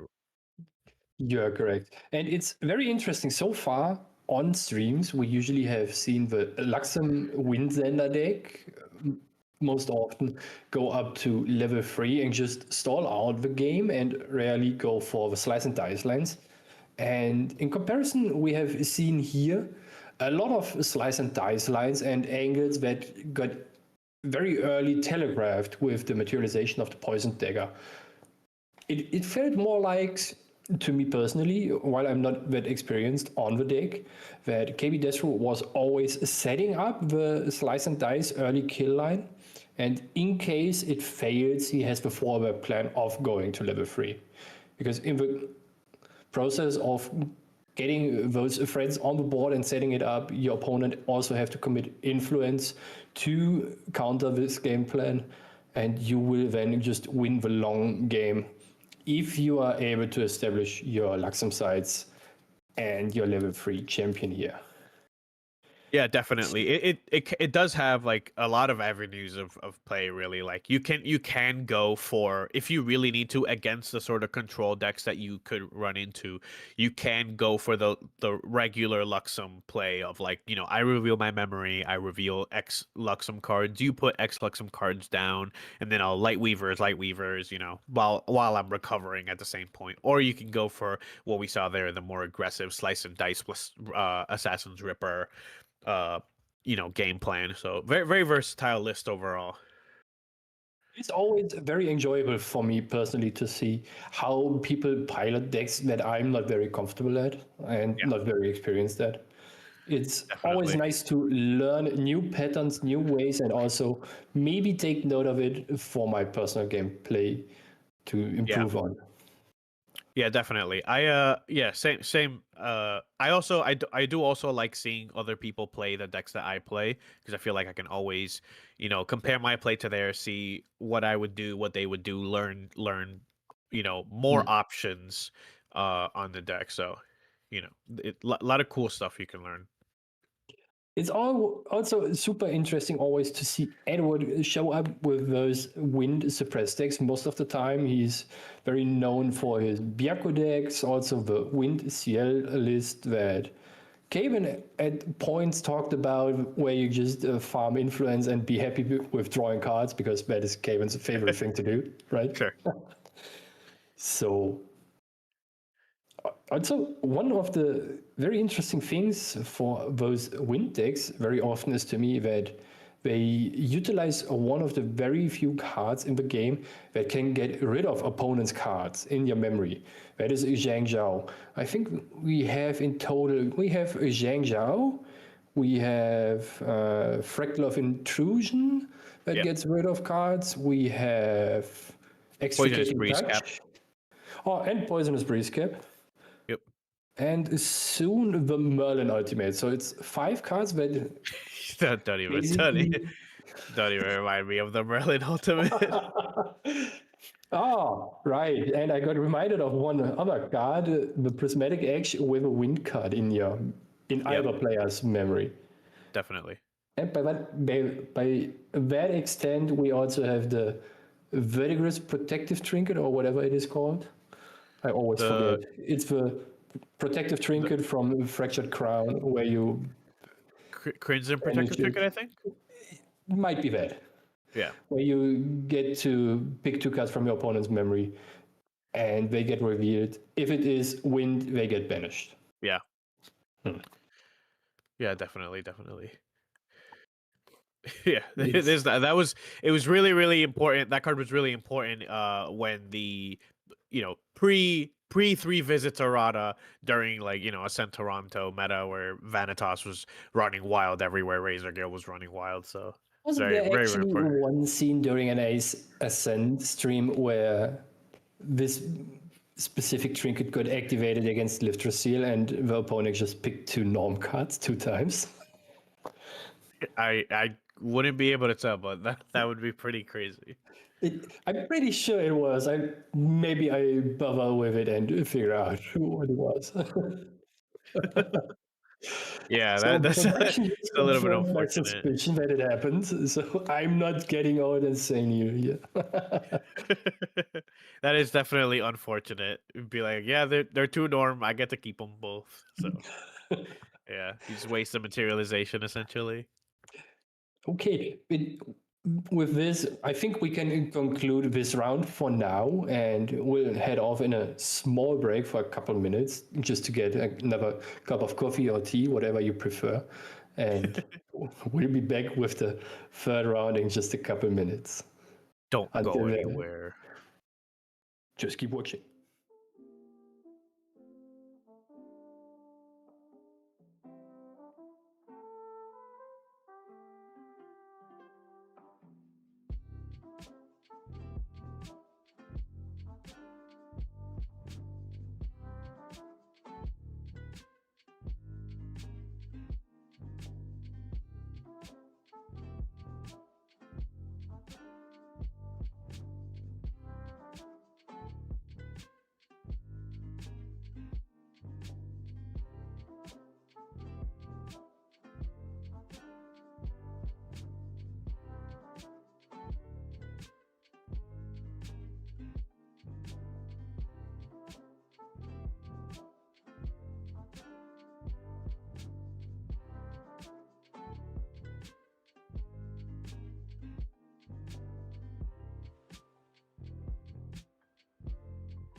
Hello and welcome back to the third round of the True Champion Gaming Online Locals.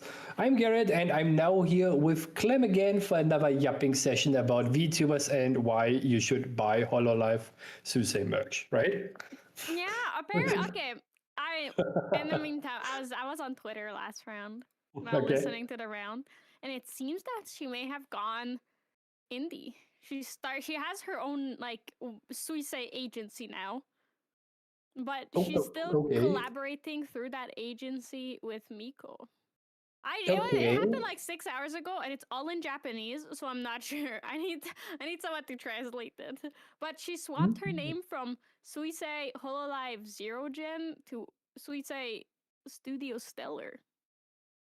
Oh, I think there's a lot of lore that needs to be explored for a couple people here, and I'm probably not qualified enough to talk about that because I'm not as deep into that specific. It's okay. But Next time I see Sitsakuras, I will ask him about the Suisei Stellar lore, so he can enlighten me. Okay. I think well that the general gist of it is that she was before she joined HoloLive, she was indie and had her own brand, then joined with her existing model that just got polished up and then is now going back to the roots because I believe she was only contracted somewhat, but that's too deep for me. But speaking about contracted, you think we have some contracts we will be seeing soon for our next matchup, as in the funny contract card? Do you think it's gonna be your favorite Tristan? Like it's not like it could be Tristan and Xander playing accepted contracts, which is That was the card I was thinking of. I just couldn't fully remember the name. it's a 5-cost card that says put 1 or 2 preparation. I think it's 2 preparation counters on your champion. It's in the Isn't it Pantheon free? deck. It's Isn't in the it free? Xander Pantheon deck. You're right. It could be 3. Yeah, that card needs to be played. Trust me on that one. Okay, I know when that. I was teaching some friends how to play Grand Archive by bringing them the Pantheon decks and showing them. And my buddy was like, "So what should I play this now? Should I wait for it?" He's never played any card games before, so I needed to hold his hand a little bit more.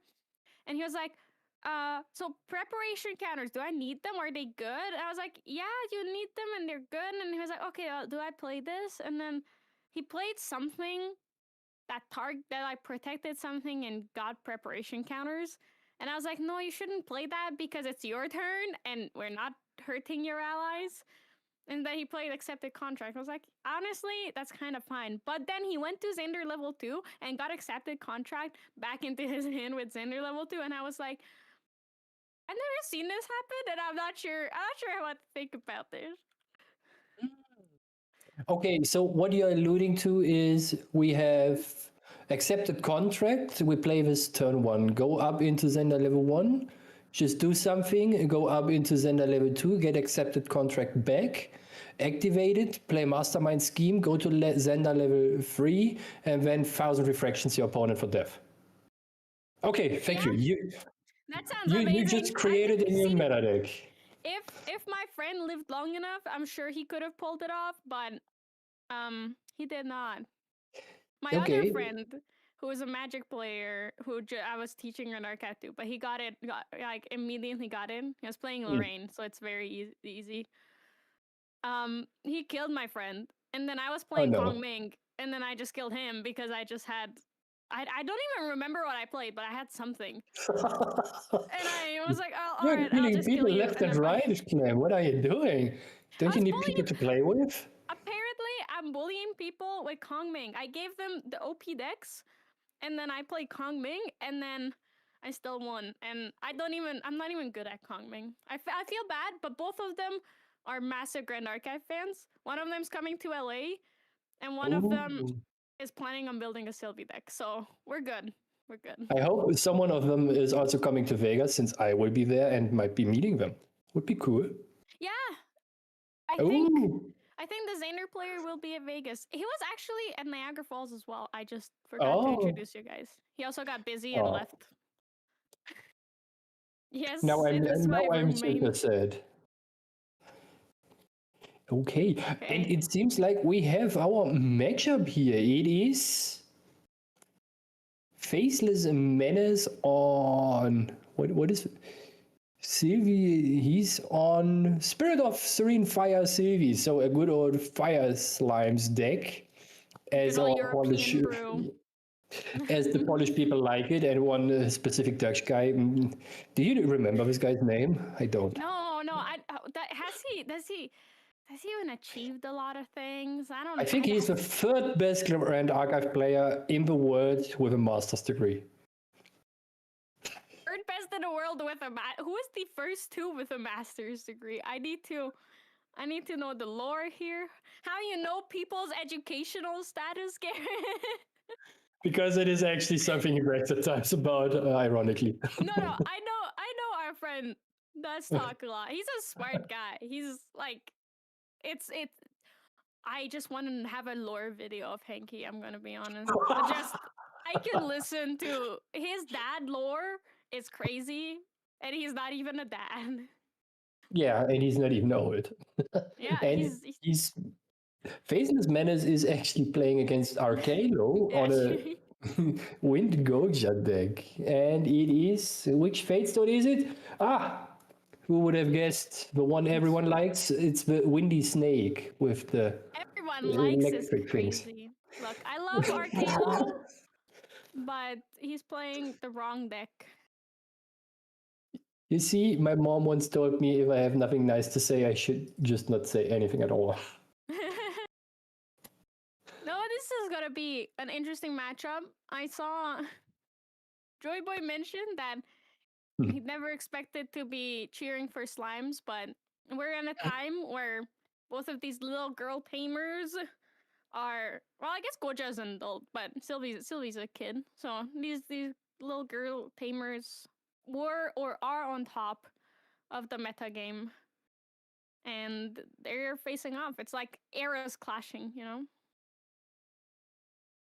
You certainly can feel the electricity in the air for the Gojira deck. Actually, both of them, because you can feel a storm brewing on Sylvie's side. One might be sparking more lights than the other. How is he doing this all the time? I don't know. Damn. Okay, but I'm out of puns. You're too good at this, Garen. That is one thing you achieve if you are getting older. And it seems like Faceless Menace is just selecting the cards. He is glimpsing to the bottom here. And I think that indicates to me that he is the second player for this match. Yeah, right? although a lot of times, especially at locals, people don't follow the back and forth. Whoa, it's just a pass from Arcalo. It's crazy that every single deck nowadays can absolutely just do this. Like, yes, you see Fairy Whispers, and it's do nothing on your first turn pass, and then just play around with influence. Arcalo is playing more of a wider board strategy for the Sirio deck, if I'm not too mistaken here. Yeah, he plays a couple more allies. More like the list that... allies, actually. I guess I need glasses. You are correct. I should go to my doctor for that one. But it seems more to be akin to the list that topped in Niagara from main deck here for the second place, with a lot of allies. So having the selectivity of what gets banished here early on is very important for the deck, because you don't want to get rid of your good stuff. And we see all those wonderful shiny cards and not so shiny ones from the material deck, and Gojira being leveled up and having a Fate Stone. Now the real game begins for Arcalo here, and I think we might see at least 2 allies being thrown down here. Yeah, I mean, it's also really good for Arcalo. Like you said, he's controlling what he banishes, and he got that Harness Lightning, which is going to be +1 for his Empower, which is looking really spicy right now. It's also crazy that Faceless Menace hasn't done anything, but Arcalo's thinking and like managing his cards so much. Forest Gate coming out, obviously. The Gorjas are Gorjaing. And I believe that is the end of turn, yeah. Banishing 1 to draw 1. That's a wind card. It's a Windmill Engineer. It's a Windmill Engineer that got banished. That is interesting to me. I would have expected the windmill to just hit the board here. I agree. It's but it's also less of the SoCal influence though. But then again, you're also right that it plays more allies, so So missing out on that chip damages makes Arcalo's hand probably like 4 serious commands. That's my guess. not necessarily for serious commands, but probably bricked up with a lot of Norm and Astra cards here, for that matter. But nothing that is very usable right now. Yeah. And Faceless Menace going up to Sylvie level 1 with the good old Baby Red Slime, the crowd's favorite. I mean, yeah, you don't get the crowd's favorite for Baby Red Slime, okay? That would be a problem. It would be not legal in standard. But it is a really good card, and it is beloved by all, like Sylvie. She There is for sure is- beloved by all. Tongu coming down, pink 3. Hey, do you think there is ever a world where we would be playing Sylvie loved by all? If you are a really, really, really, really, really, really, really, really, really, really, really dedicated fan, yes. I'm dedicated. Honestly, I think that would be a really good water deck with interceptors and like Virtus as your finisher. Sylvie loved by all could go hard. Please, Okay. someone. The one regional I played this season, I played against a Sylvie loved by all water allies deck with Virtus in it. And Oh my God. I was nearly shitting my pants because I was scared to get one spooked. You could, because you just mill yourself, have all those Yes, animals and beasts in your graveyard, and then Virtus. And you can play Arima, so you have at least something. to, that like, is correct. That was also consistently get what back. my opponent was aiming for. And luckily, I just hit the fireballs early on. Darn it. I want to make that kid stop us. Someone killing Sylvie. And Akelo just getting rid of the baby red slime here with the Dream Fairy, so that means if No Faceless buff Menace, counter. no buff counters, and also in case Faceless Menace should level up, he is not drawing at least for those cards. But he There. opts also for the Tengu, hitting all those drums here. It's just casual tamer things happening. Drawing cards with the tamer backup charger. Although Faceless got a lot less value out of it because Arcalo at least got a quest counter. Both are for sure on a quest to achieve victory here, but one gets counters for it, the other doesn't. Yeah, look, I think Goja has a more successful quest in terms of how clear the outline for the goal is. Ooh, is this really a pass from Faceless Menace here? Mm. This is so rough. Having 10 cards in hand I without wonder doing what's- something. I wonder what's in his hand, because there has to be probably some responsive cards. Probably a lot of fast, at least 1 or 2 fast spells. Because an influence of 10 and not doing anything is crazy. But there are probably no animals or beasts that he can play right now in his hand, because otherwise he would, just so he can level up. I think the idea might just be that he is activating a Slime Eruption next turn to have dedicated cards to level up with, and also possibly getting rid of the Dream Fairy here. True, and that would give him floating memory as well. Yes. Oh, Dungeon Guide for Arcalo. He's running really, really close. Ooh, to someone is on a sprint 3. here. Hey, I respect it. These matchups can also go pretty long because both of you go up to level 3 and then you're kind of just building up to your big damage. Hmm. So whoever gets to 3 first is probably in a better spot. Because what Arcalo is on 10 counters now? Yep. He will be at 10 counters. That is correct. Let's see when Arcalo is bringing out the Lost Providence here, since he leveled up to level 3. Good, good. You're right. A lot of people, I Ah. think, forget their Lost Providences. Me I included. might be one of them. Hey, it's okay. We all do. It's like some people also forget their Looking Glass. That feels even worse. A Regal. All right, we will find out what those 10 cards in Faceless Menace's hand are.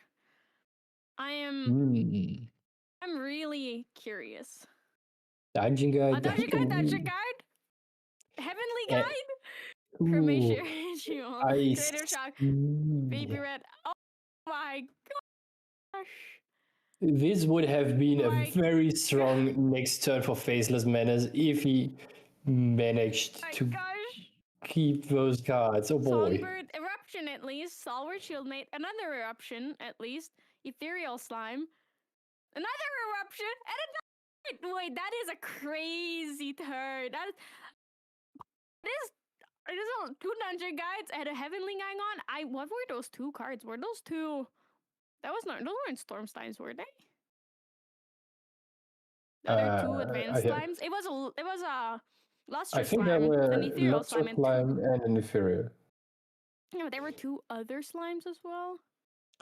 Okay, but that means now that Faceless Menace for sure can level up into level 2 and then a Dungeon Guide into level 3 if he so wishes to.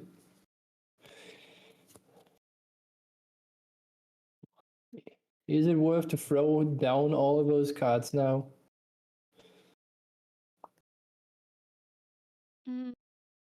It's a guaranteed level 3 for him now.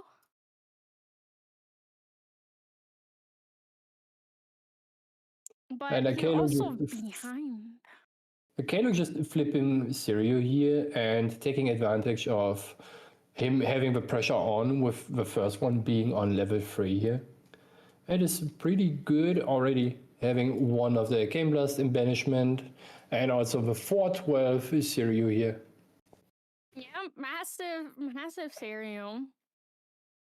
Okay, I think those were 2 Storm Slimes that were discarded. It's very relevant because Storm Slime and Ethereal Slime are like the 2 big cards that win the game for Faceless. You are correct. It's certainly very important cards for him. And he is also not playing any means to recur one of them. Some slime decks try to sneak in some Escape the Wreckage here to be able to reuse those Storm Slimes if you need to. But not so much Faceless Menace here. Leveling up to Sylvie level 2 here with a limited guide from a Creative Shock. Pretty good. And for sure that is we actually that was the perfect draw with the liminal guide for him. Because now he gets value at least from the level up. But that's a pretty tough banishment. But I mean, okay. Do you think that's bad? I think it's a really good draw afterward. He drew one of the dungeon guides through the Regal, and we saw this, I believe. So, and apparently he top decked another one. So, drawing all those guides, they are eluding the way here for him, as it seems. Yeah, those were 2 Storm Slimes. I'm not crazy. And here we get our Gaia's Blessing. And any bets on the next card being the Storm Slime? Limitless That would Slime. be insane. Okay, 2 Storm Slimes being gone, and then still drawing into a Storm Slime either means that he just built this, rebuilt this deck, because we saw 3 Dungeon Guides, 2 Storm Slimes, 2 Ethereal Slimes, 3 Slime Eruptions, and the deck is not even mostly through yet. Or or his deck just decided to be really nice today. I think, unfortunately, he's in an incredibly rough spot because he only has Ethereal Slime. His Storm Slime's gone. His Lustrous Slime, gone. I don't think he plays more than... boom. He plays 2 more Lustrous Slimes, so he could get them. But... I'm just trying to think of a way for Faceless Menace here to actually get rid of the Siryu instead of trying to just play around it. Because I'm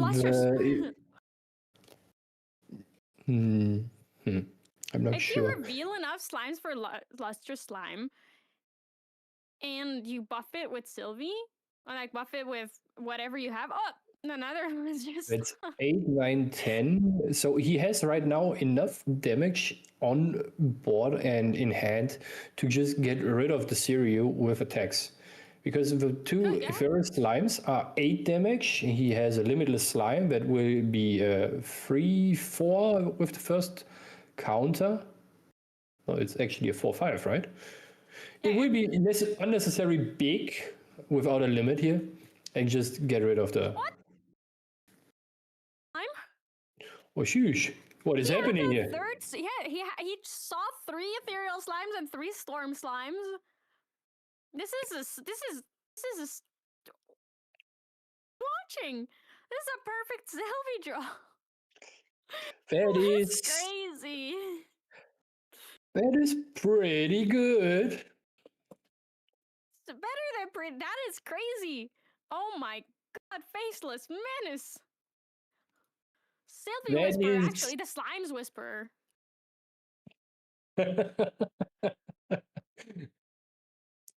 He is for sure whispering to the slimes here. Sylvie Wild Whisperer. It is just a very good example of how explosive the deck can be out of nowhere. Because that is at least my personal experience playing against slimes of some sort. They don't seem to be doing a lot until they are level 3 and then just explode all over you. Phrasing, Garrett, but yeah. Oh, what do you mean? If there's something wrong, maybe we should think about it. No, but you're absolutely right. They are insane. They're super explosive. And once they hit level 3, even if apparently you just have to be luck is a skill, and you just have to be Faceless Menace and have it, and then magically here you go. You'll see your 3rd Storm Slime, you'll see your 3rd Ethereal Slime, and you'll just be able to take Siryu out. And even though Arkelo's playing such an ally-heavy deck, the threat that Faceless Menace is presenting here is just so much damage that Arkelo can't catch up. Yeah, correct. Catching up here will be very rough for Arkelo, especially since there is no recurring of the Siryu or the Fate Stone. Usually that is a very big death sentence for the Siryu deck at all. And you have to work very, very hard here to A, get rid of the board, and B, close out the game. And another affair on top for Faceless Menace. Oof.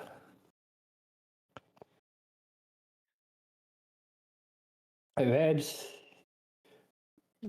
is certainly a game. I'm not sure if the Regal helped Kalo here or did worse for him. I think the Regal made it worse for him. Veiling Breeze is really good here. There's Byako's command, sure.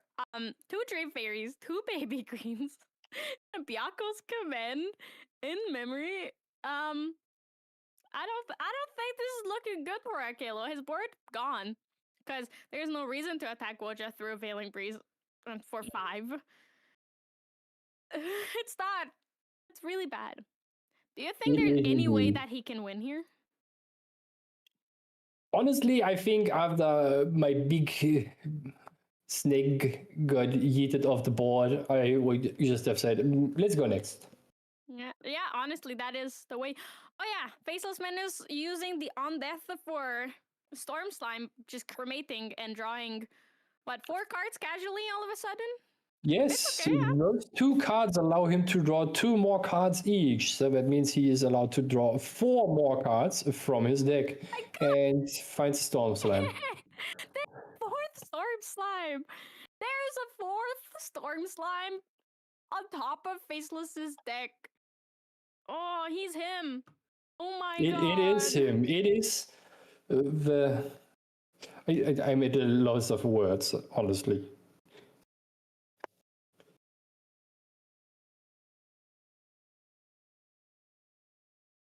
Oh my god. Oh, to be Faceless Menace right now. You bring back such a menace from the olden times. There's another ethereal slime. So he saw 4 ethereal slimes, so 4 storm slimes. He went through his deck. Yep, there's the guy, a songbird. At this point, what even is he digging for, Garrett? King slime? Lustrous slime? Just win more. Lustrous? Just for a card more, I guess. Yeah, he's here. All right, putting everything on the bottom. And the problem is he cannot win this turn, but I think Arcalo also cannot win next turn. And with the Storm Slime being gone, the next Storm Slime was guaranteed to resolve, so... There is not much that can be done, and just... Wait, okay, I'm so curious. How many slimes? 1, 2? Oh, only 2. Darn it. All of them are on the field or in banishment.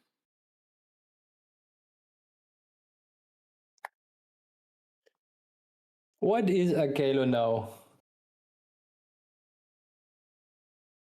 trying to do here now with... Like, Arcalo is just... Charger? I think Arcalo is also kind of just wanting to see how much value Faceless Menace can generate. Because this is ridiculous. This is worse than the craziest game I saw when slimes were, like, topping the meta. It is let's say this game is a prime example why I personally don't like the deck at all. Wow. Why? Because it's just winning more? They're going crazy? And it's just not a play pattern I personally very approve of or like. But I get for it. everyone, they are decked, so it doesn't have to be for me.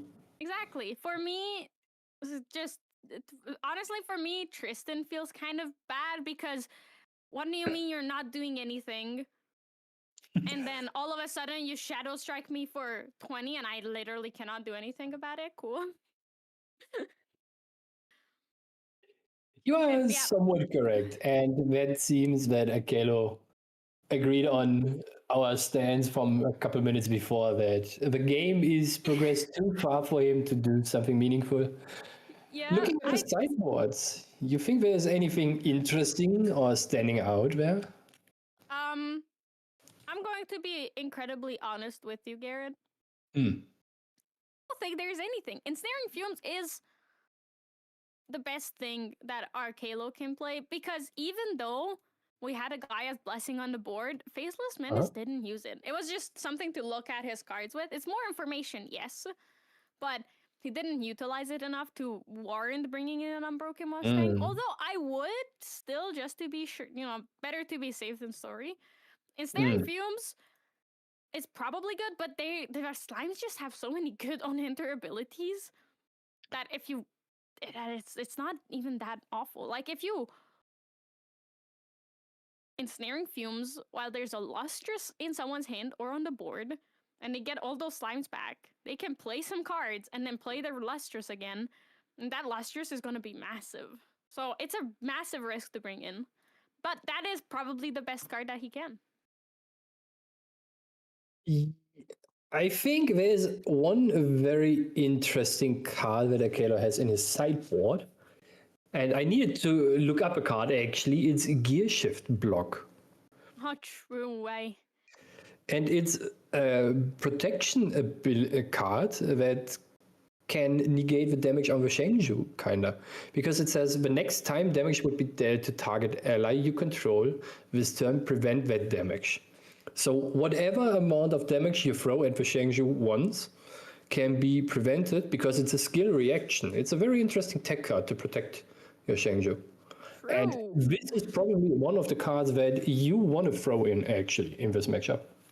Yeah, this is definitely a good one, but at the same time, there's a lot of chip damage too. So it's an unfortunate position where that is a really, really good card, and it helps against a lot of the ways that Faceless can get rid of your Seiryu, but it's not something that will answer most things or a lot of things in an ally-based matchup. But let's look at Faceless real quick.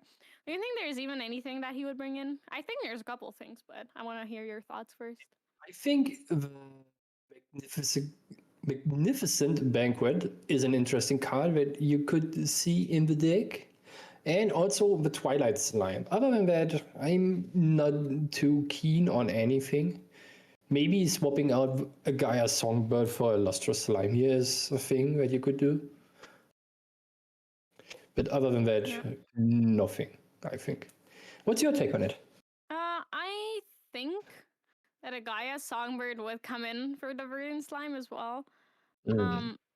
I think Scavenging Raccoon could be interesting, although it has to come out early for it to do anything. But it's not that impactful in this matchup.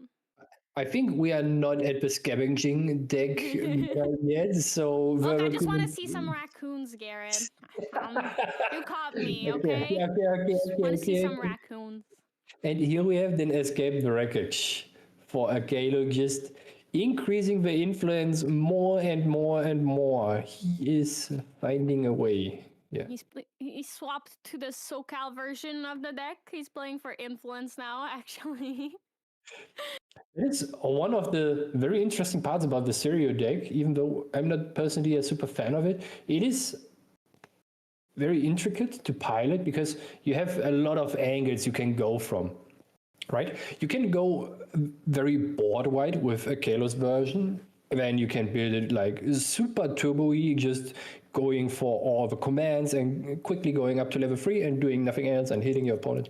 Or you have the so-called South California version where you farm a bazillion influence and try to overwhelm your opponent by options and just interacting with him. And even though this specific build Akelo is playing, he can also just opt to go wide for the influence. And the only key difference here is he's not very much so playing the Unmake Duality and Turbocharged deck parts of the deck. And as we see, he's doing the influence game quite well here with a Windmill being escaped into activating it again. So he's getting a lot more value out of that Windmill than he did last game when it got banished immediately. So it's definitely good to see Faceless leveling up. It's looking a bit more rough this time, seeing as that Blissful Calling's gone. He has nothing on the board again. Although, last game, he had nothing on the board. He got regaled and all the good cards got taken out of his hand, only to be replaced by basically better cards. So, I'm not gonna say, I'm not jinxing anything. at least Faceless Menace here is having the more or less common play for Sylvie level 1 with a baby red slime. That is always a good play. You get to cycle a couple cards, get enough cards into your graveyard. And did I miss something? Did he not discard something for the baby red? He did, right? No, he did not. He did not discard anything. Then I'm just seeing things here, and the Ghastly Slime is just too ghastly for me. And I thought it just hit the graveyard. The Ghastly's been there. It's been very menacingly staring at us. It does have a face, but... So he's not, the Ghastly Slime is not a Faceless Menace, is what you're saying? Yeah, it's a faceful menace. It was great. It was created by that creative shock right under it. The beginning of the game. Yeah, it's the threat of it coming back anytime with and being ephemeral is great. With the purifying variable being there, I think there is not a lot of chances for it coming back. Unless it comes back at fast speed, because ephemerate is not speed locked. Yeah, ephemerate is a very interesting keyword that surprises and confuses a lot of newer players very often, because ephemerate as a keyword says you activate a card, and by default, every card activation is at slow speed. Otherwise, unless the card says otherwise, with either the notion on the bottom right, with fast or other means like additional keywords, as opposed to the activated abilities of cards always being fast unless denoted otherwise as slow speed. It's also very good for new players to get into the habit of just trying to remember everything I do with cards on the board is fast and everything I put on the board is by default slow. That is at least what I give the new players as information. No, thank you for giving us that little rules lesson. And here we have a dungeon guide from Faceless Menace activated at slow speed and getting out a card from his material deck. So he's basically circumventing one of the mechanics of the game with this wonderful card. And then right away ephemerating the ghastly slime, who is now, what's the stat line? It's 4/5? It's 6/5? no. Yeah, because it's ephemeral, so it gets +2, Yeah. so it's a 4/3, and then 2 buff counters, so it's a 6/5. You're right. And it gets displaced and and it's dead. It's gone forever. it should be go to the banishment because it's ephemerated, right? Yeah, it's not it's ephemeral, but it's not suppressed, and suppress brings it back, I think. But because of displaces wording, it might not be. No, because the wording on displays works the way as the rules wording is the same as the rules wording for suppress, because it brings it back from banishment. Then banish target ally, then return it. So it returns it from banishment. So essentially, Akelo got rid of the buff counters and the ongoing attack here. That is most likely already good enough. Yeah, so it gets rid of the +2 from it being ephemeral as well. But at the same time, next time he'll be able, Faceless Menace will still be able to bring it back, but it also won't be a 6/5 anymore. I think Faceless Menace's idea here was to get in a driver's seat to put pressure on Akelo here, so he's forced to commit influence to either leveling up or just interacting with his board. And when he does, he just gets to take advantage of what the slime stack does. Very good. Handling low influence and still putting a lot of pressure on the board with the very cheap advanced element slimes, with the ephemeral slime being a 2/2 with true sight and stealth that gets to draw a card for you basically on enter and giving himself a buff counter, or the storm slime who also only costs 2 and deals a ton of damage, right? Yep. So the driver's seat was taken from right under him. It was kind of like a GTA moment. Faceless Menace was sitting in his car, and then Akelo walked up, opened up the car door, ripped Faceless Menace out of the driver's seat, and was like, "All right, my car now." It's not driving away just yet because the Serene is not flipped. But close. Are we back at GTA 5 here with the funny Miko clip, or is that what you're saying? She's everywhere. She's everywhere. Miko. Gwendolyn is like Miko. Green eyes, pink hair, really cute. Oh, okay. Some parts of the characters are certainly not matching. But Everything other than that is not the same. Yeah, Gwendolyn looks more peaceful, and Miko is, well, anything but. She's for sure a menace. Oh man, her VTubers will never leave my mind. And Kalo just here closing out his turn with the banish from the Fate Stone. He wants to have more cards in his hand and get more quest counters. Yeah, the crazy thing is, it feels like this game is going so slow compared to the last one, but we're about at the same pace as the last one. Because it didn't, it just happened, it just so happened that Faceless Menace, the moment he hit 3, was able to run away with everything on the board. Yep, that is correct. Running away with the board was what Faceless Menace did last game for sure. But this game, he seems to be struggling a little bit more. And because Akalo, I believe he chose to banish the Furable here, so that Faceless Menace had to get rid of all those slime and beast and animal cards from the graveyard. He just has not the ability to activate the Gaia's Blessing here, so he was probably just considering the option of materializing it hard without getting the super benefit of just being able to banish those 4 animal and beasts from the graveyard, but choose to get the Covenant of Thorns to get rid of the long tail growth sword here. And the Storm Slime just coming on the board here. As I said before, low influence, high pressure allies. That is super strong for him. And putting out the damage on Akalo here, that helps certainly to close the distance a little bit and make it so that only a couple more attacks will close out the game if this progresses. I'm not super sure what Akalo is now going for, because if you attack with the long tail growth sword, the Storm Slime here, you will inevitably give Faceless Menace 2 more influence to work with, and maybe even help banish slime cards he's not able to use right now. That could be kinda rough. You also need to deal with the board here.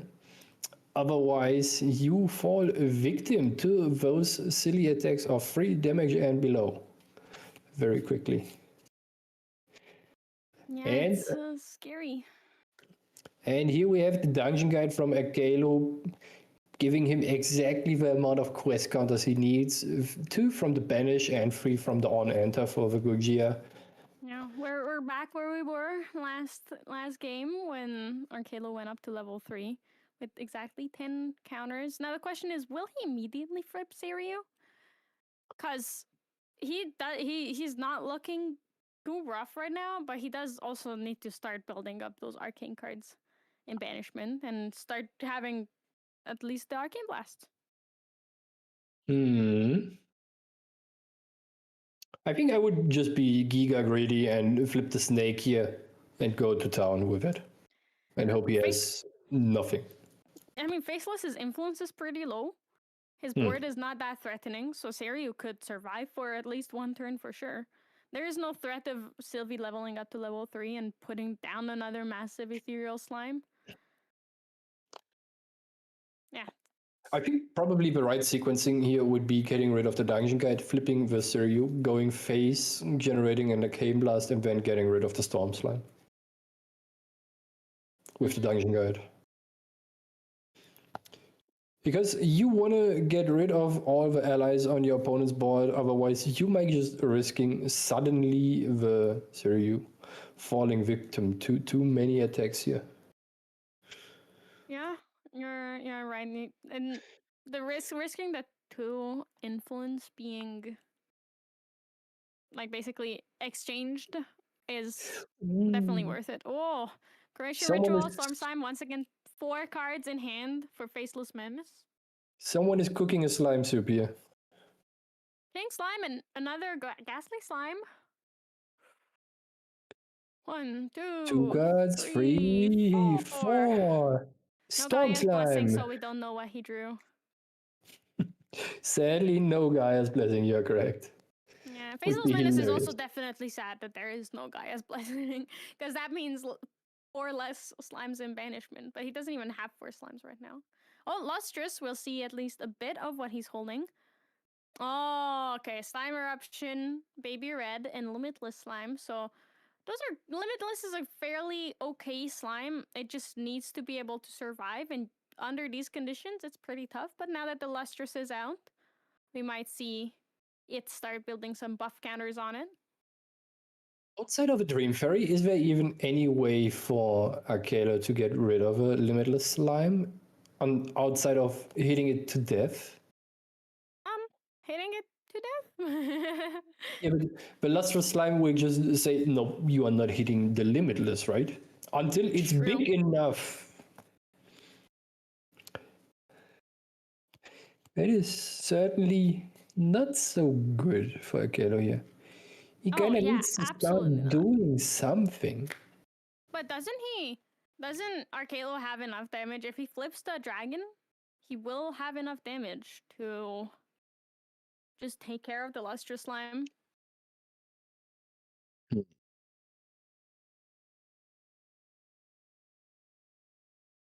We will see.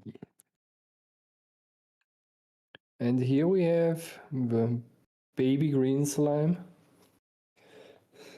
Targeting most likely the Ducal Seal here so that the text doesn't get text.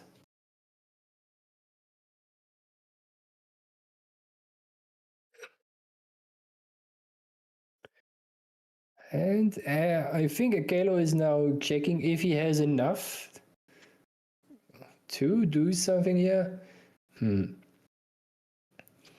A possible play would be flipping Siryu, generating something, then hitting with the Grove Tail Longsword, the Lustrous Slime.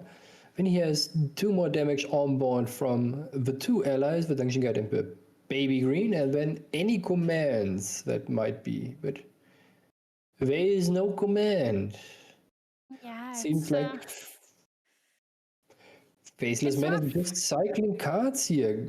Banishing 1 for a wonderful Proxia's Vault Stone Scale Band that costs 1 on enter and lets you allow to discard up to 3 allies and draw that many cards back into his hand. Oh, discarding a Limitless Slime, so he's just looking to get those Advanced Element Slimes into hand instead of banking on building up a slime. I believe he still doesn't have enough cards for Gaia's Blessing. Otherwise, he would have immediately played it as he checked his graveyard. I think he has 3 right now. He was probably very sad that the Liminal Guy didn't get hit for the banish here, otherwise he would have enough. Yeah, I think the Slime Eruption is also good because Gaia's Blessing needs allies specifically. Yes, it needs allies specifically, so you can't banish all those funny erupting slimes. Yeah. Oh, Arcalo having the Censor out now, but paying 3 for the Tangu finally. Drawing a card. Any other shenanigans before Recollection? It doesn't seem like. Yeah, he has 6 damage on the board right now. And if he flips the Serio, that's gonna be enough to take out the Lustrous Slime. But he might... Okay, I'm pretty sure Arcalo does have something to take care of the Lustrous Slime now. That would be pretty preferred, right? Absolutely. Even though Faceless Menace gets to recover, he's at less than 3 damage counters, so it's not maximum value. He's recovering down to 0, which is good, but not... It could be worse. Yep. So that's gonna be exactly 8. Oh, getting the Dungeon Guide back to hand. Interesting from Arcalo. Yeah, there's the trade. That is indeed interesting. But yeah, I would have expected that Baby Green getting back. Me too, but I think in the grand scheme of things, it doesn't really matter here. Akelo is possibly giving away a lot of damage here with not putting the trigger and transforming the Fate Stone here. Or what's your thought on that?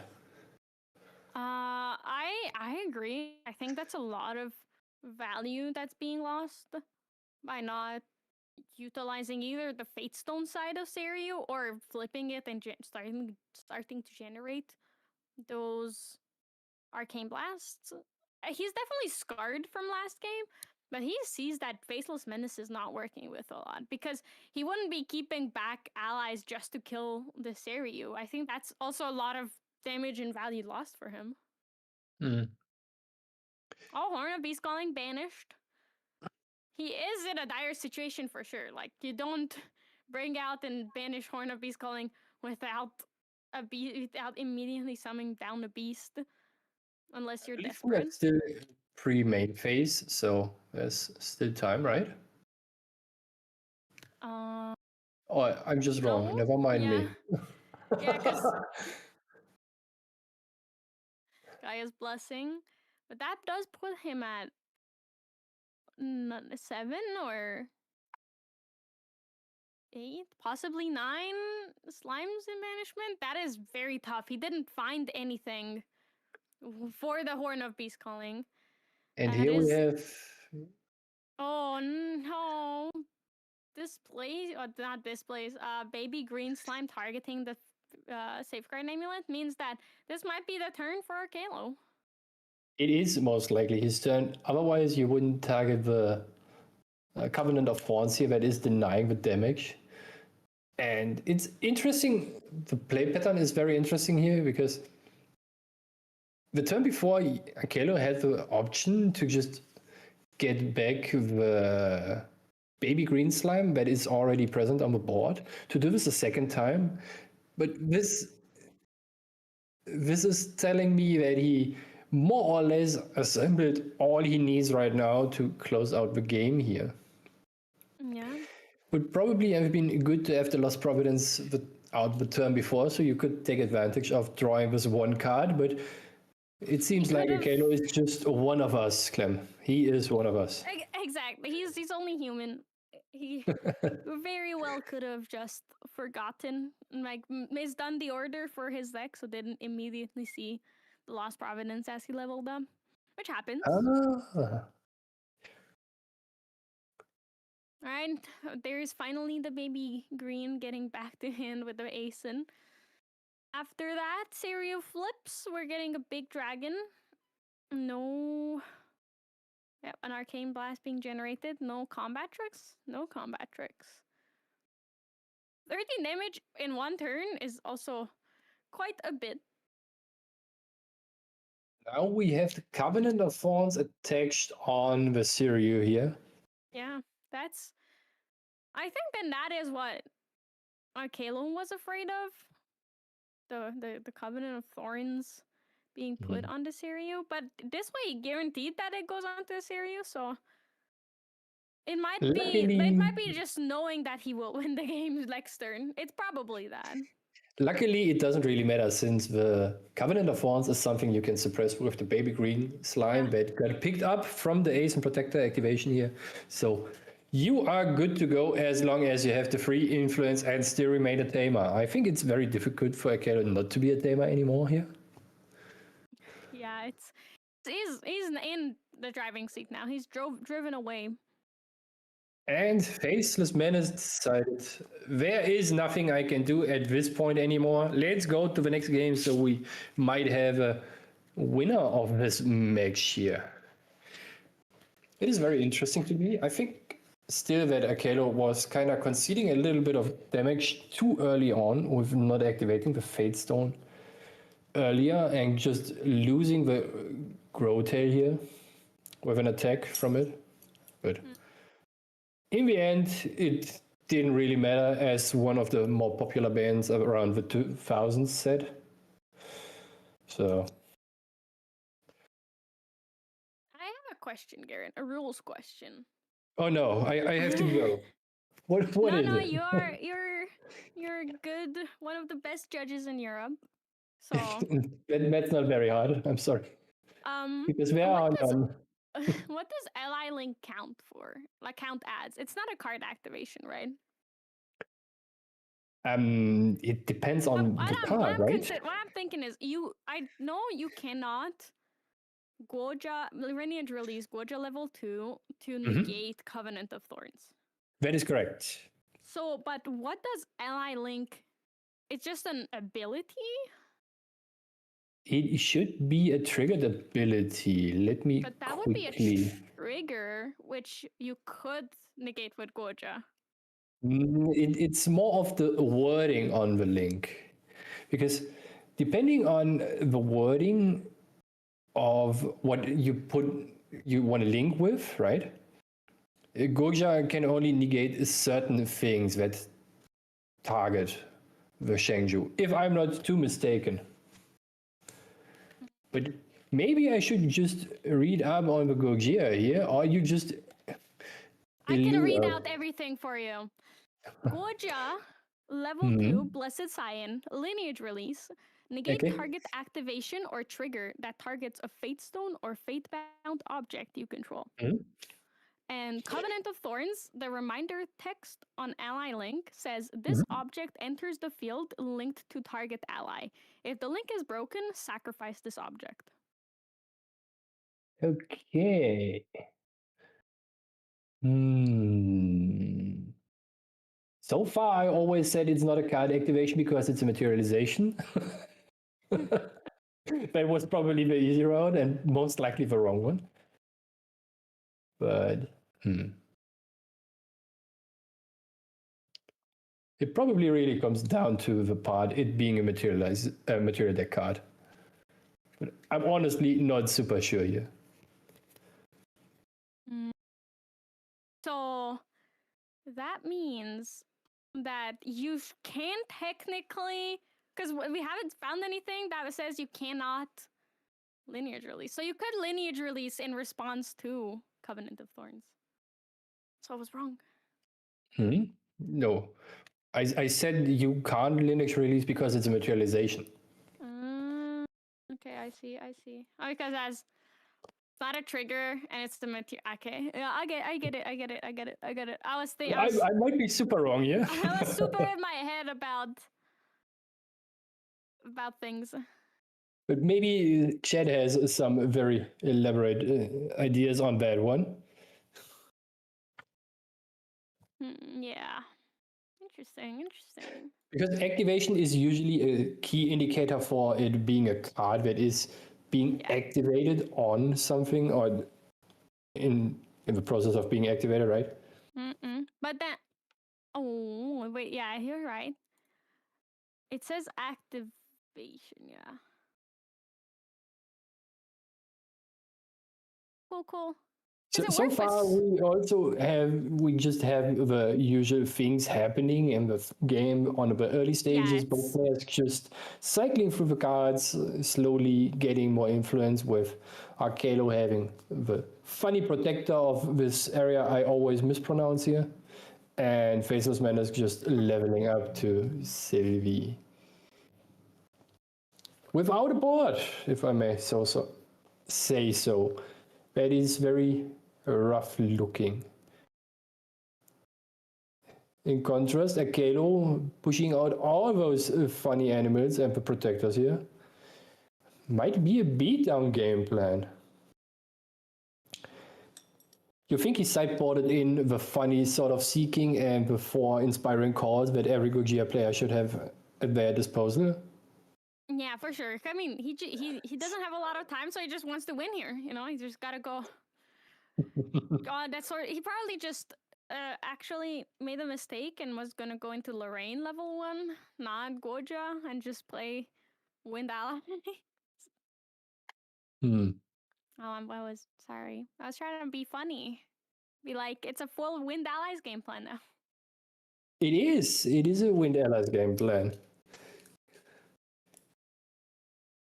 And one gets blown apart here. Faceless Menace just throwing out the creative shock here right away in the graveyard with dedication, and also discarding baby Silver Slime, the small cousin from Baby Gray.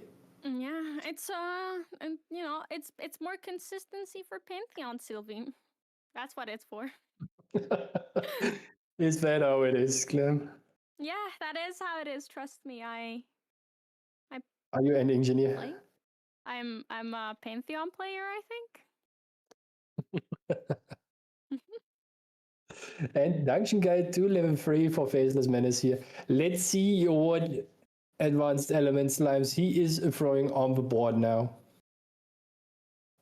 If at all, and hopefully he does. And here we have a Storm Slime for 2 damage on... Where would you put the damage, Clem? Face. Always face. Face is the place, okay. Okay, seems that I was wrong. Faceless Menace is also the better player out of the two of us, so I trust him and his judgment to take care of the board right now. I think managing the board in the first instance is the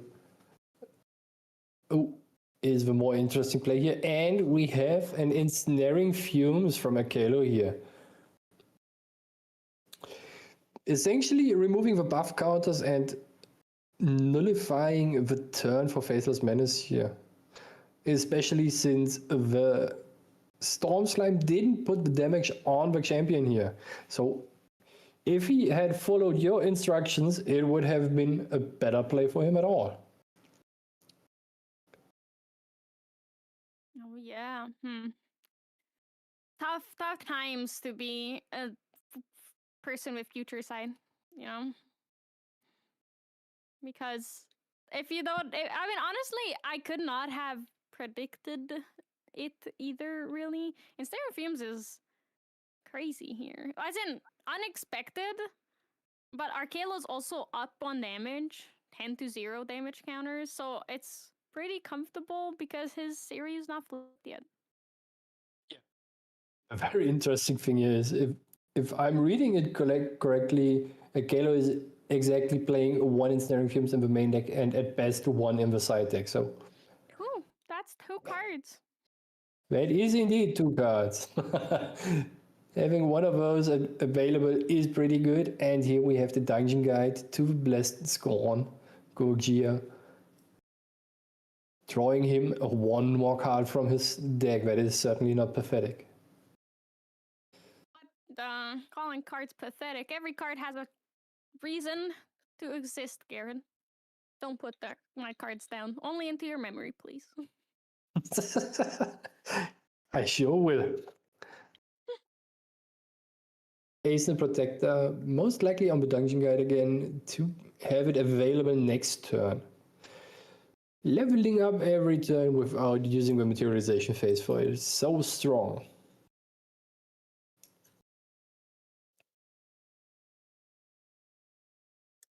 Yeah. That is already not looking super odd here for Faceless Menace on the Fire Slime deck.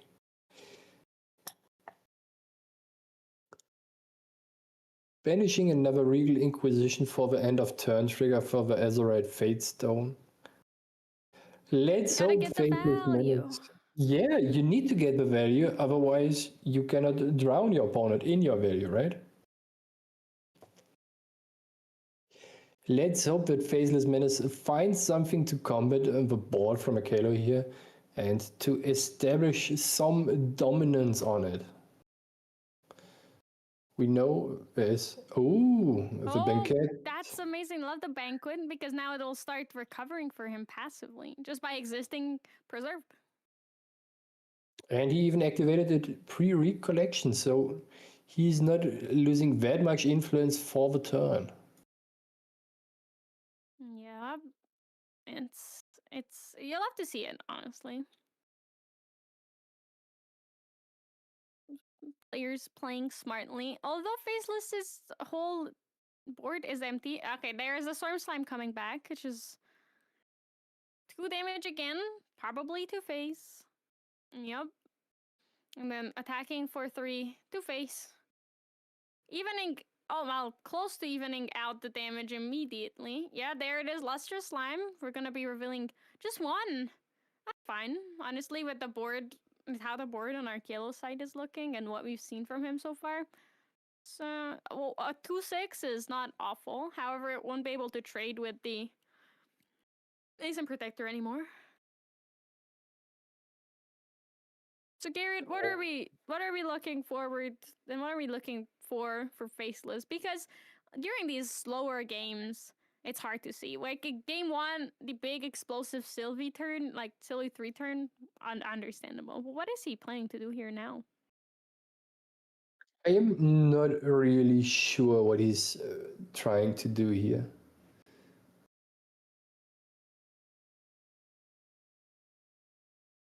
You need a lot of damage very quickly here.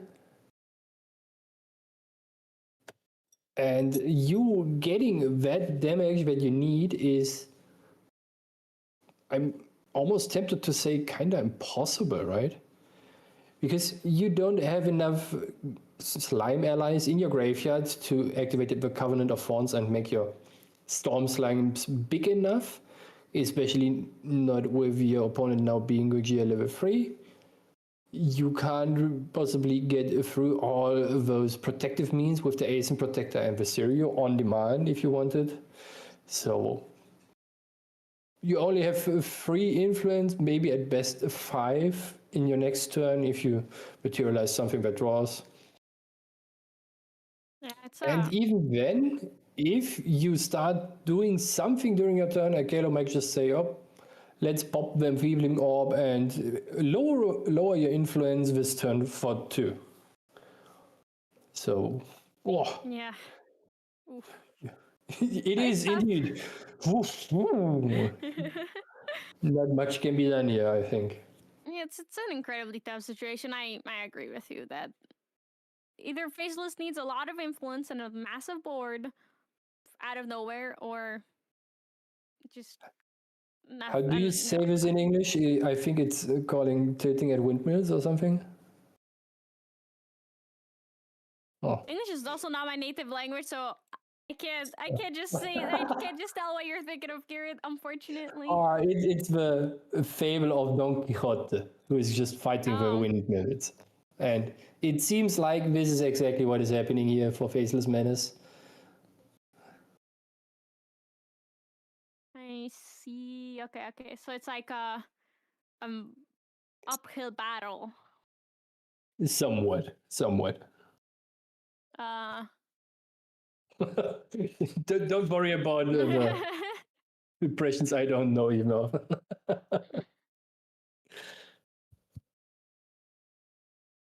And getting out the Beastborn boots here, though, is kind of helpful in a sense that... Oh, Stone Slime, where is it going? Another one. Another one. Number 2. Technically the third Storm Slime you've seen on the board because the first one got Ensnaring Fumes. Ooh. I think it's just attacking the Aeson Protector, making Arcalo choose whether to retaliate or just lose the Aeson, because retaliation means 2 more cards for Faceless Menace. Never mind, it goes to face. We have entered overtime, so these players have 5 minutes or 3 turns total to finish out the game. This is currently turn 0. Oh no, it seems that Arcalo disconnected. This is currently turn 0. Yeah, it's tough because I genuinely don't think either player can win in 3 turns, but if anyone, Arcalo could take the game home with a couple of Arcane Blasts. So it seems... Okay, so it sounds like, unfortunately, Arcalo's camera died. So... Which would mean that he gets a game loss, right? Because he disconnected. So he just conceded the game because his camera disconnected, right? Technically, as soon as you disconnect during an online game more than like 1 or 2 seconds, you are supposed to get a game loss for it. But it seems like that actually just his battery on the phone was getting dried up. So he just scooped the game for Faceless Menace here. And that means Faceless Menace is winning 2-1 against Akelo here. Nevertheless, a very interesting... Slime. It was it was not a fair 2-1 for Slime, but it was still a Slimes game. Garrett, What are your thoughts as we're getting close to the next round? What are your thoughts about this last round? I think slimes in an ocean is a soup, right?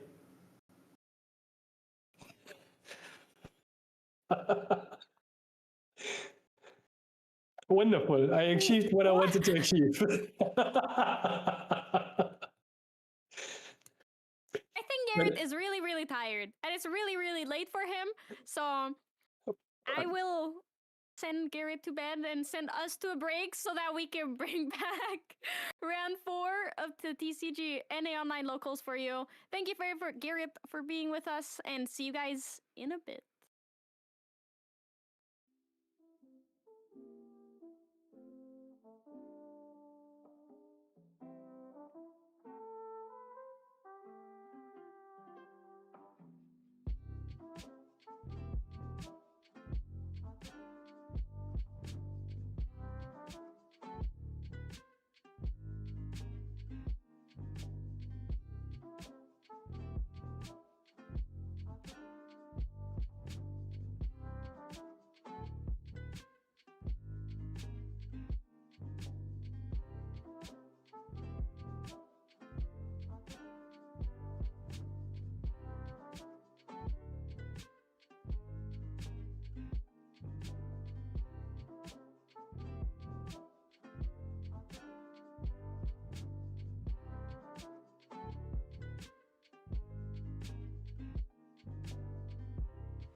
Hello, everybody, and welcome back for the last round of the Sunday TCG NA Online Locals. My name is Clem, and I'm back with JoyBoy. Are you joyful, JoyBoy?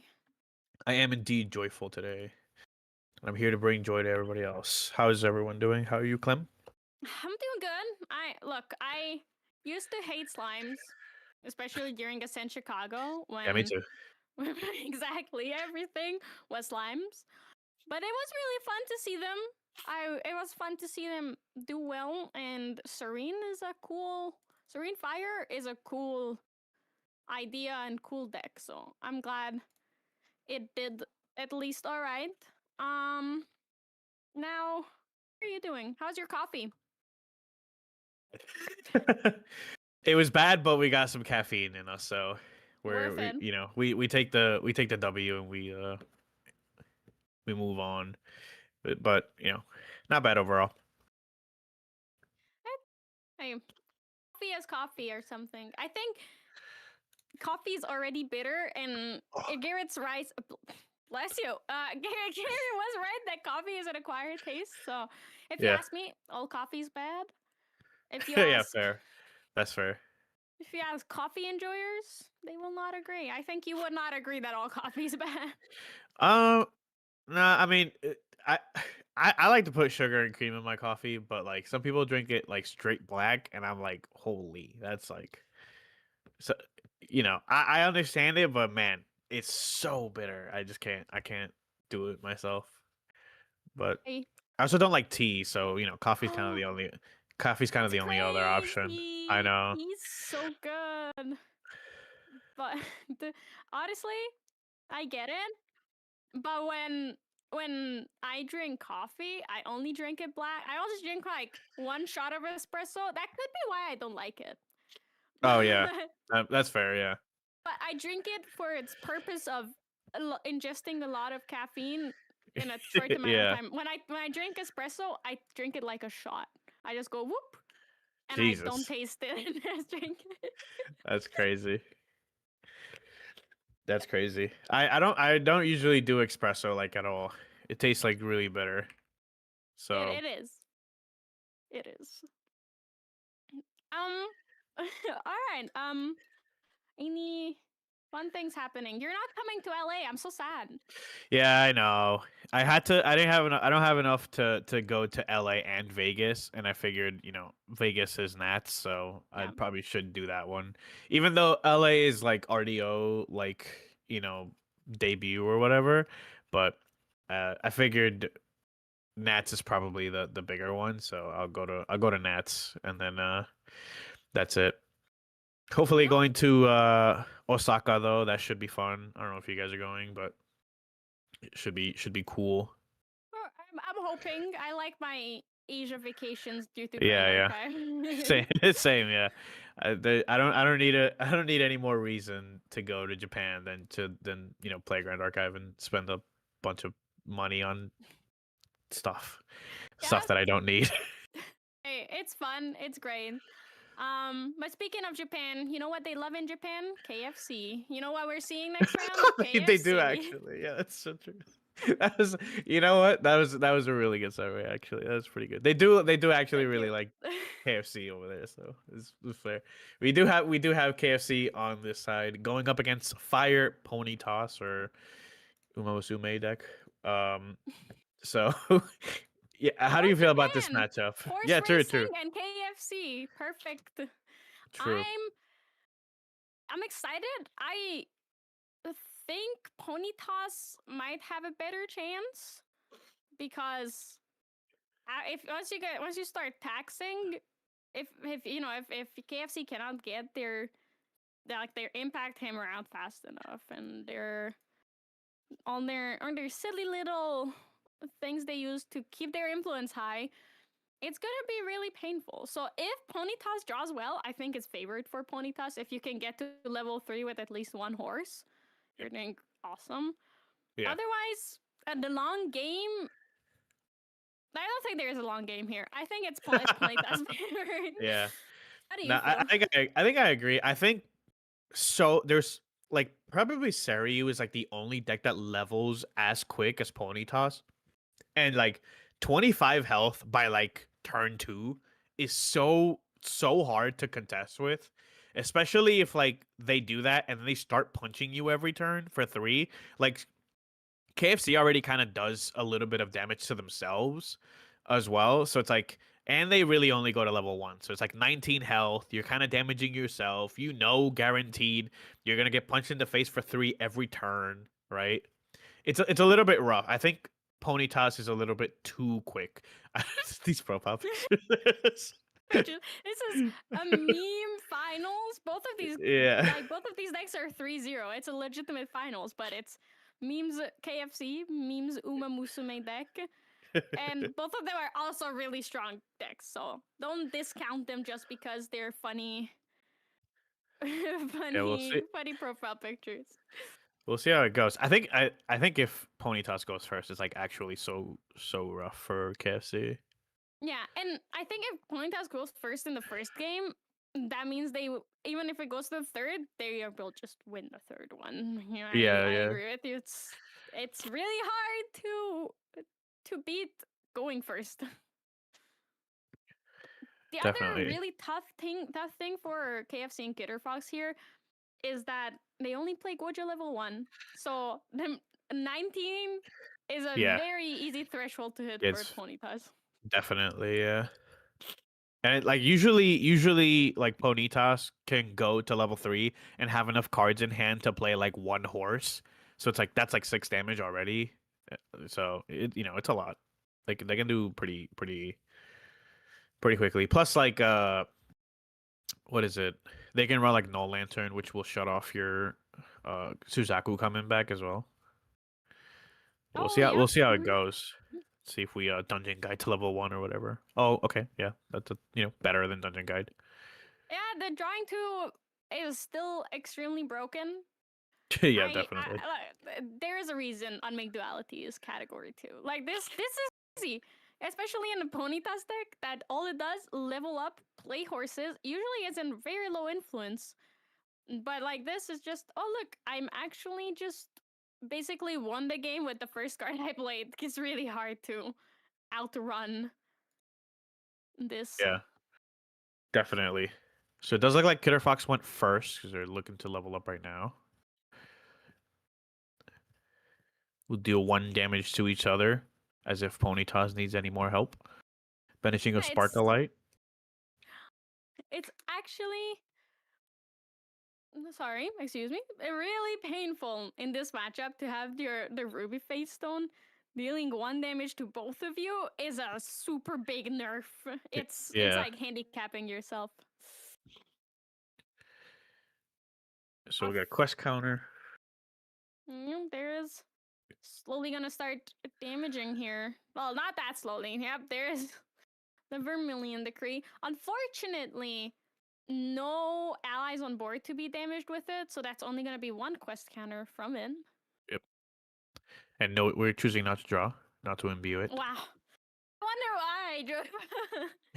Looking at your opponent's only card played this game is Unmake Duality. Yeah. Probably for the rest. Oh, Fast Cure, Whoa. because they also have everything. I wonder what the influences are looking like. Yeah, I don't think there's It's a pretty recovery. big. It's just like 5. It's like 8, I think. 8 influence to surely not. Oh, yeah, okay. Alright, Hamburger Burn. We banish the float and we both take 2. 2 So damage to each champion, though. 3 to We're back 6. to Yeah. We're about to go to level 3 though, like right now though. I'm Exactly. calling it right now. Like we're gonna level to 1, level to 2, activate 3. Yeah, Lava Heated Brew going away. Who needs that? Who needs to draw cards anyways? And who needs float? Yeah. This is what you want to do with it anyways, I guess. Just no cycling. I see a liminal guide in Wisp's hand. So there's at least that. Oh, Three of Hearts. Okay. 3 of Hearts is such a good card. Yeah, it's a 2/3. it's really good, yeah. Yeah, I wish 3 of Diamonds was a 2/3. I can understand why it's not, because it takes 3 cards, but You're a water player at heart. yeah. You're always a water player. Yeah. I do like 3 of Diamonds. I do think you play that card in Nico. I think it's broken. Obviously. Yeah. It's a really strong card, I think, because the moment you attack into it, oh look, actually, it's more than a 2/3. Yeah, I understand. Like retort is obviously good, but like you're just they're just gonna clear it when you swing with it. Or you can leave it up.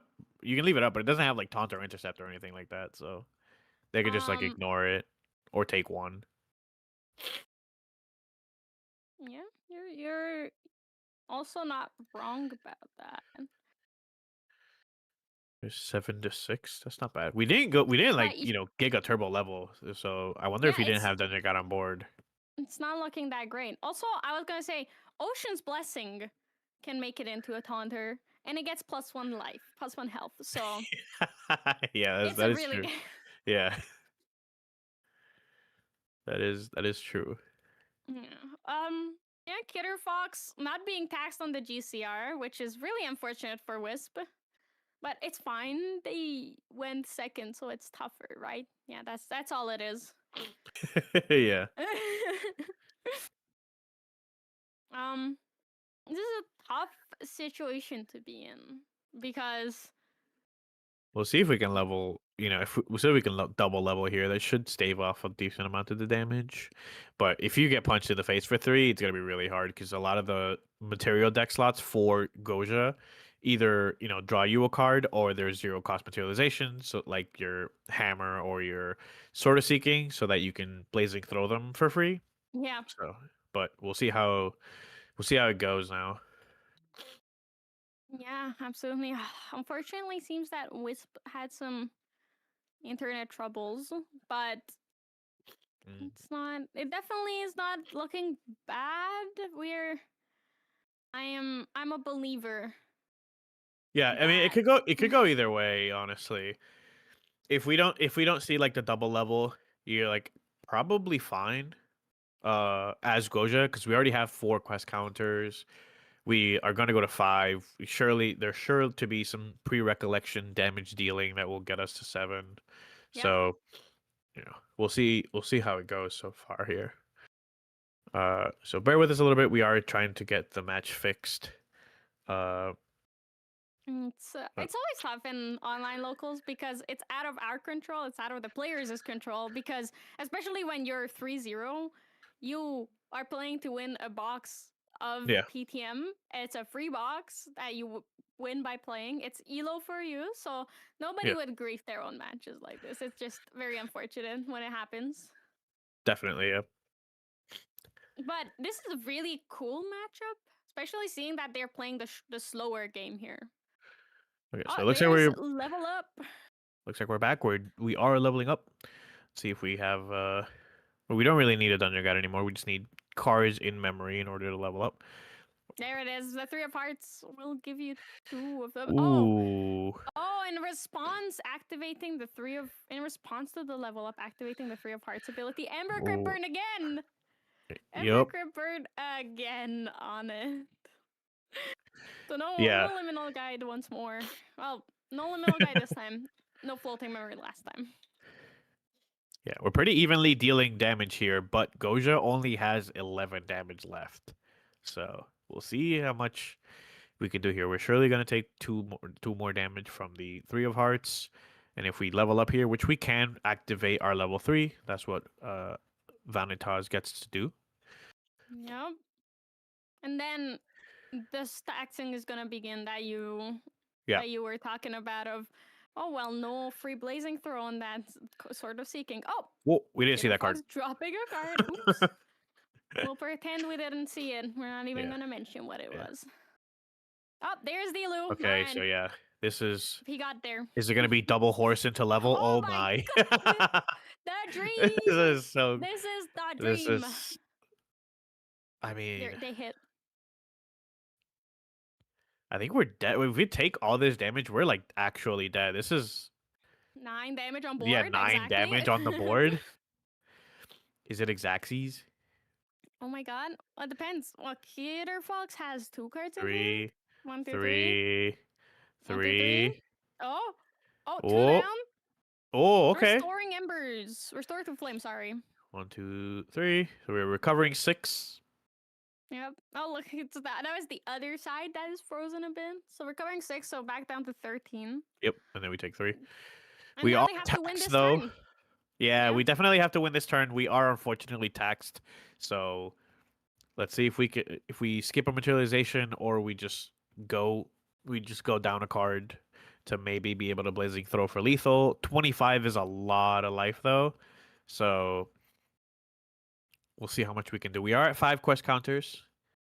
So we could very easily go to 7 here. Flip over our Suzaku. Not enough cards in hand, or not enough fire cards in our graveyard to bring it back. Terrafring. Yeah. That is genius, because now Wisp will not be able to pay enough. So that means gives another turn.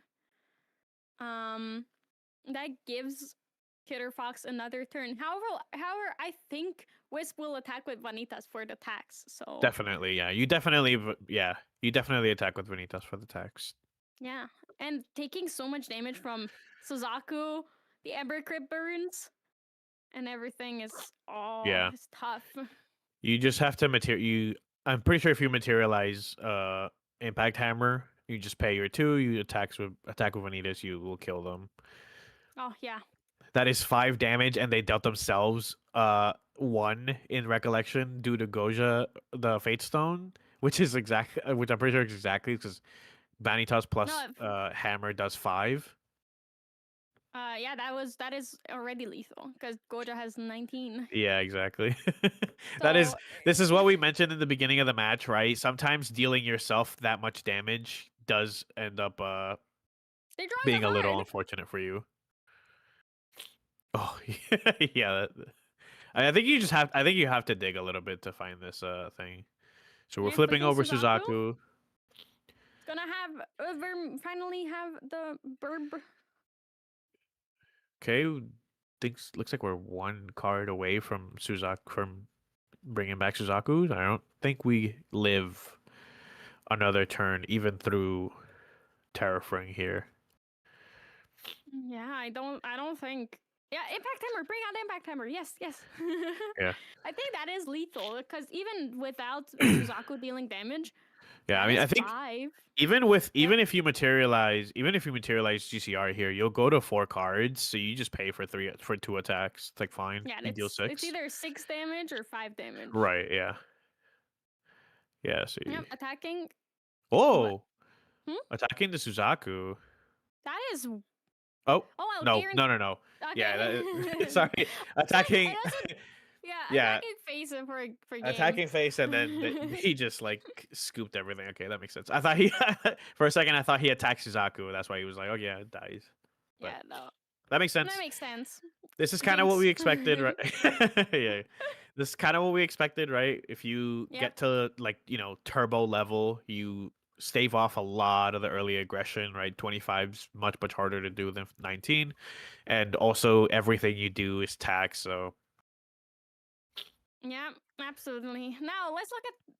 I think both of these players will sideboard really fast, so let's also look at their sideboards really quickly.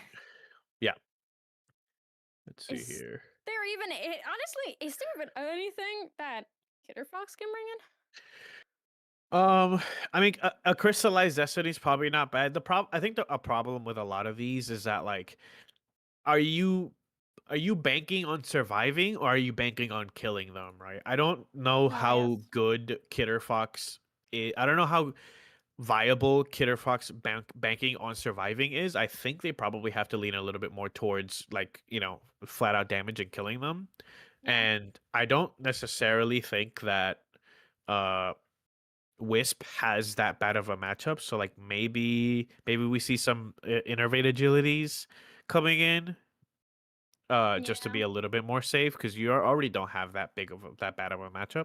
No Lantern probably like not bad to bring in as well, considering you're playing against Suzaku. That's also probably fine. You get to negate Suzaku from coming back unless they use like Shadow the Brittle or something like that. So I think overall, probably Kidder Fox doesn't bring in a whole ton other than, try to kill you quickly. Yeah, I agree with you. It's really a speed, and Ponytas doesn't need it, but you're right. Yeah.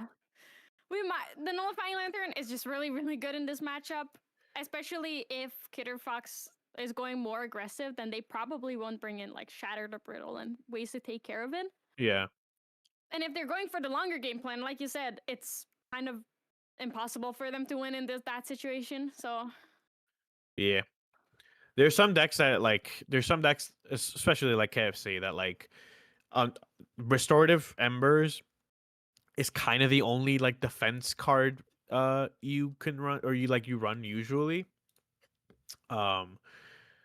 So that you can, stave off a little bit of damage, but overall you don't run a ton of prevention. We do have 1 Fluffy Shopkeep and 1 Crystallized Destiny, 1 Resolute Stand, right? There's like a couple one-ofs that offer a little bit of protection, but I think you're banking way more on just flat out damaging the thing, which is a little bit rough because unfortunately the Uma Musume deck is very good at running. So yep. you're a lot of times you lose that race. So yeah, their speed is 1200 actually. It's maxed out. Their stamina's pretty low, but their speed is definitely maxed, so Yeah. it's tough. Their wit also really high, so it's just it's a wit build, you know. It's a speed and wit build. Yeah. Okay. 3 of hearts, not bad. Not a bad start. Do we open? Okay. This is like fine. He lets us put cards down to level. Yeah, they have it. They always have it. I was literally gonna say, do they have unmake duality in hand? And Of course. of course they do.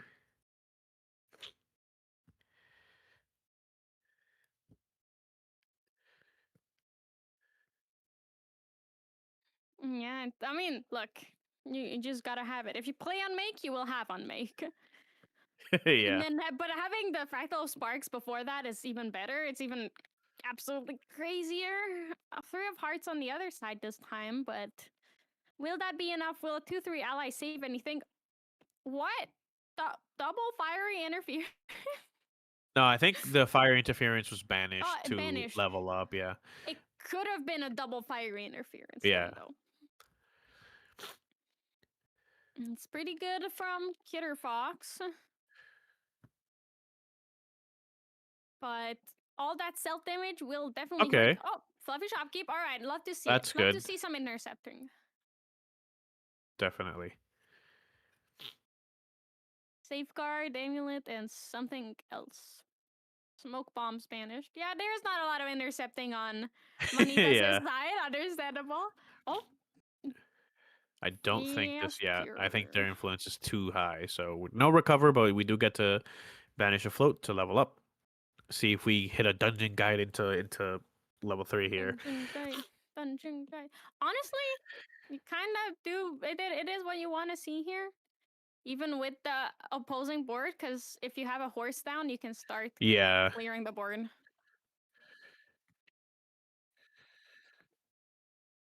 Yeah. So let's see if Let's see. That's 3 dungeon down. guide. Dungeon Okay. guide. So this is dungeon guide for sure. Requesty dungeon guide. Dungeon guide Let's in see. the horse. Keep. Let's see if ping. we go into horse into level 3 because we can clear the fluffy shopkeep and then start taxing, and then I think this game is Unmake over. and liminal guide banished. Yeah, I agree with you because yep, there's 2. Oh, the Is it looking at the hand horse 2 time? down. It is Horse. indeed horse time. It is horse time. Into level Banishing. into level 3. Horse resolves. Yep. Vanitas, horse So clear. attack for Fluffy. 3, and here we go. And then Death Vanitas and hit taxes. phase. Damn. Poor Kidder Fox is not having a fun time after being Vanitas, but I understand. I played Vanitas at 1 locals, and I did not feel happy even when I was doing the Vanitas Yeah. things. That's fair. It's a fun deck, but just play it once and then be like, all right, this was fun to be a menace, and then you can retire. Unless you're some people that enjoy making people's lives harder. Yeah. Joy We're boy. passing here as well. Yeah. This is already them. like 8 damage on the field as well. Yeah. Oh god. But Kidder Fox surely has an answer if they basically didn't do anything last turn. Yeah, we might have Resolute Stand in hand and maybe try to have a more powerful turn next turn when they get to materialize without being taxed. Hopefully, if they have a Resolute Stand. Yeah. Right. And just attacking. Terraforming into attacking. Oh, 1, 2, 3. Resolute So it looks stand. like looks like it is Resolute Stand. That's good for. Yeah, the 3 of hearts is gone, but it's Yeah. good for taxing. We'll activate the 3 of Hearts effect. Okay. We get some cards, That fire is cards in the tough. graveyard. Yeah, but it's not. That's exactly not the card you want to see in your. Yeah, I mean, it's definitely you're already definitely in a bad spot when you're blindly activating 3 of Hearts. So I think at the very least you want the card that was banished to be a fire card, right? Yeah, and you don't. But But you don't want it to be the card that recovers you for every fire card that you play. I definitely agree. This is Serene Oh, Rebuke. Searing This Rebuke, yeah. this is Searing Rebuke in response to the Suzaku, like yeah. before the Suzaku trigger, is awful because you don't take the one. Your opponent takes the one from Suzaku and then 3 from Yep. Searing Rebuke. And this turn, Kidder Fox can't even like attack. Yeah, there's still some protection. And it looks like we're passing. That makes sense. Yeah, Safeguard Amulet, everything, and yeah, it's basically game over at this point with the Safeguard Amulet coming out. Oh, Okay, demolition. Go to Only 5. 3. Fire interference. Fiery Runes. Go to 6. Yeah. I don't think there's much that can be done though. So this is Swinging. 4. We just need 4 more, which is There's- Hackley on the board with the fractal and the Yep, attack. Fractal Sparks for lethal. Yeah, and Yeah. that quick match. I mean, kind of what we expected. It's a little bit hard, right? When you're playing, when you like I said, when you're kind of racing, and somebody races to level 3 before you even get to like you get your second materialization, right? It's a little bit rough.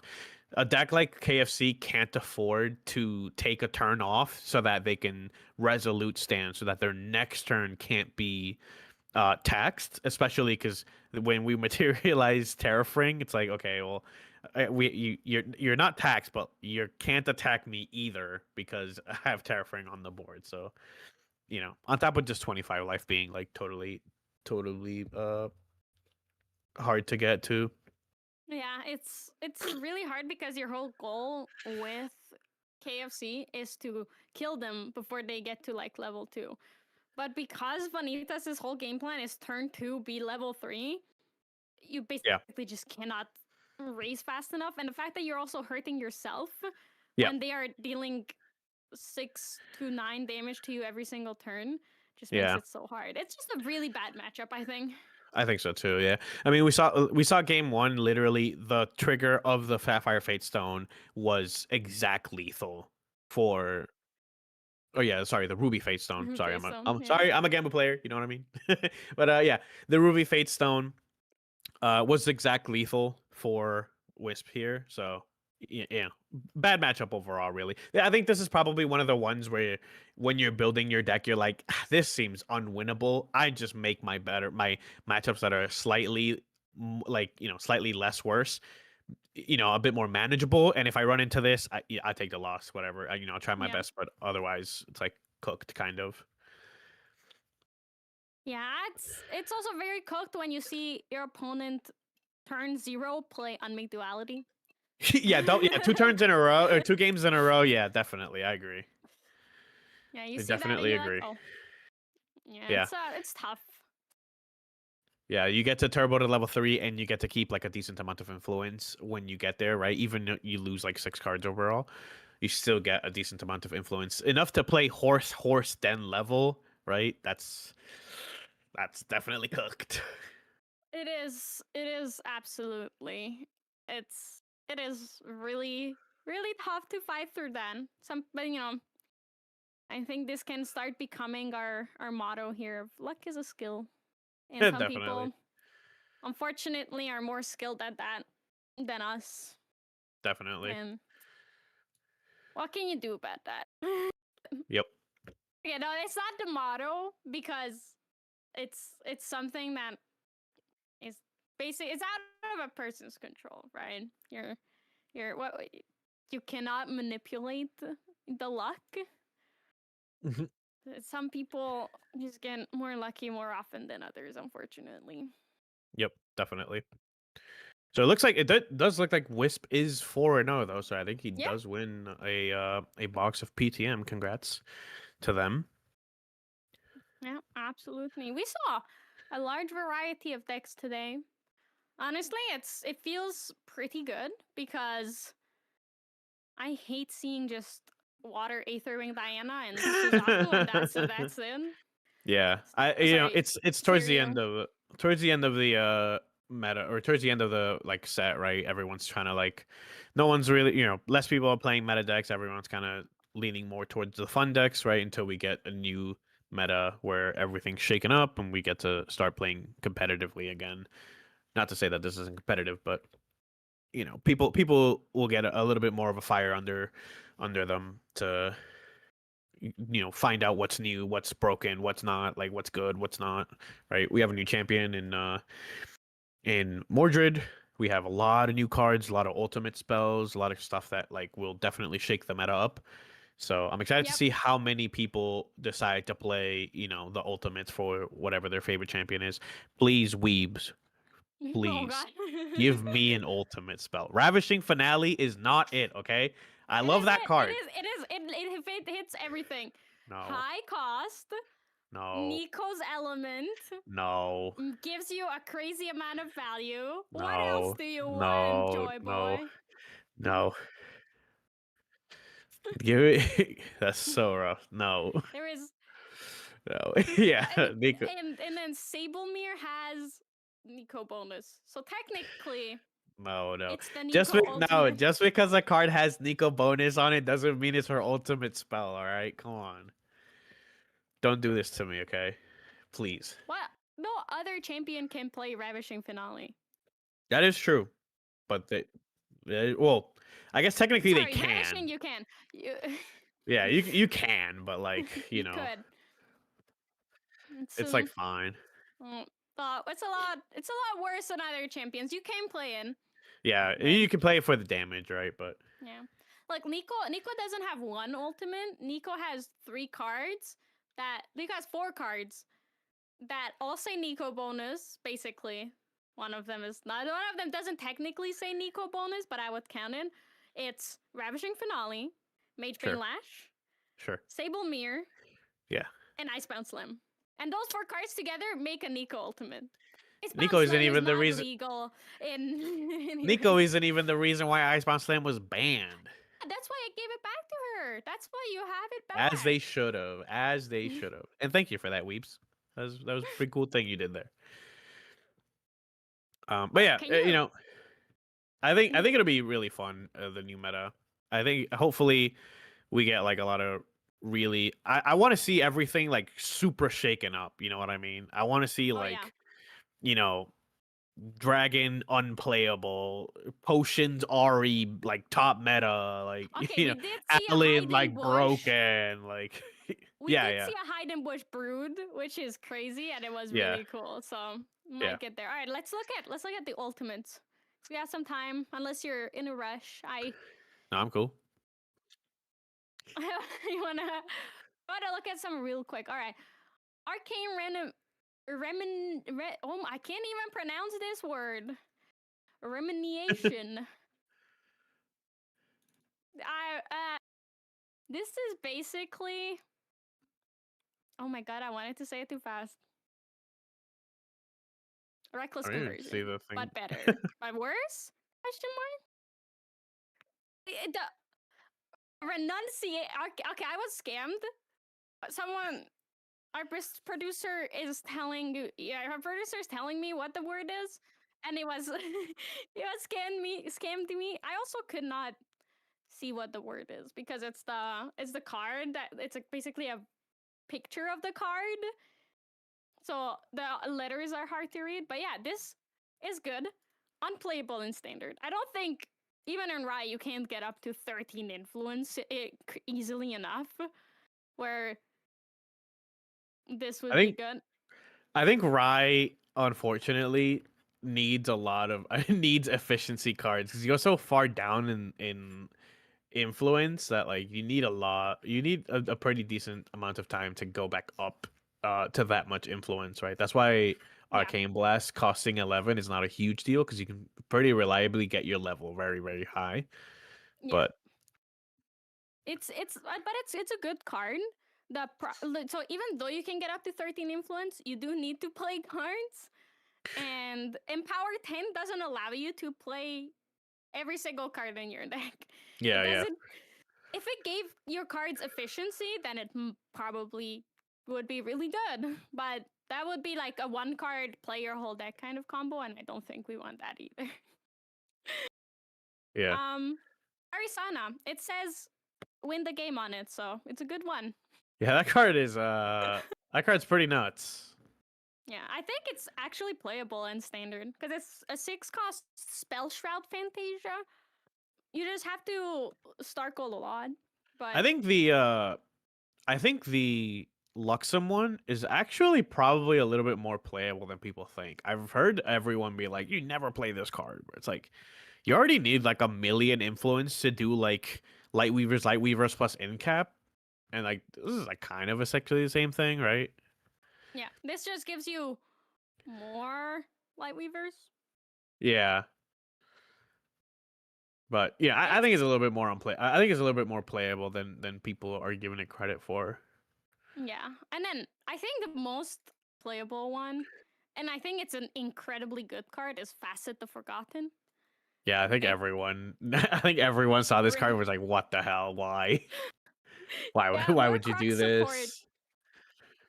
More Crux support. It's some people I've seen this did see some people say that it's not great, but I think this is the perfect ultimate. It's really good, but it's unique, so you can only deny them 1 card. It's a Fantasia without Spell Shroud, so it can be taken care of. Yeah.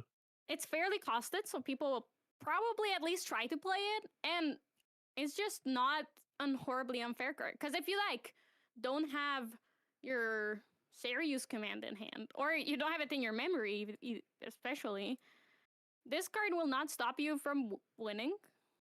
But at the same time, it does make your life a little bit harder. Yeah, I mean, I think like I forget which version of I think it's Shadow Reaver that like steals cards as Tristan. Yes. Yeah, I think that card is like insane because it just says like draw 4 cards, right? Yep. It's kind of similar effect, obviously much more tame, but I think this card is nuts. How many do you know how many uh ultimates we should be getting total? 1 for each champion except Ellen, I think. Rest in peace, Ellen. Oh, is that true? I think Mordred's getting 1 as well. I am not 100% sure. How many ultimates are we getting is the question, if anybody knows. It would be great.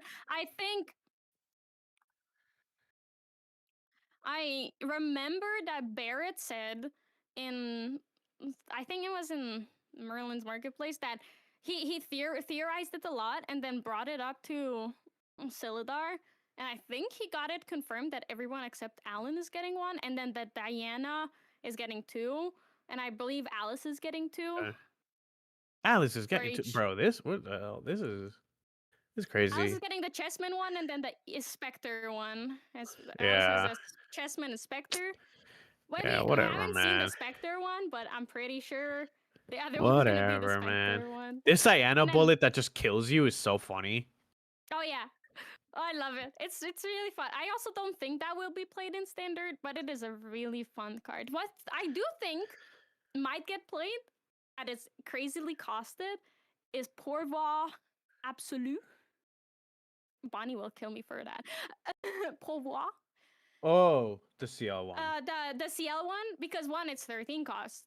Sure. But also, so it can just be Omen, but also it's just, I feel like it's a pretty solid, like, combo. Someone talked about, I believe it was Rye or KB Destro that was talking about an infinite combo with it, where you just loop Foe Awakening over and over again. If you have 2 foes, you just swap them. Oh wait, no, that's not the one. That's not that one. That's the other card that Creative Shock revealed. My bad. Oh, okay. But Pourvoir is good for being an Omen. I hope people play at least like a one of in a lot of in their lists, right? Because like a lot of these like you play one and you're like kind of win the game, right? It's like the whole point.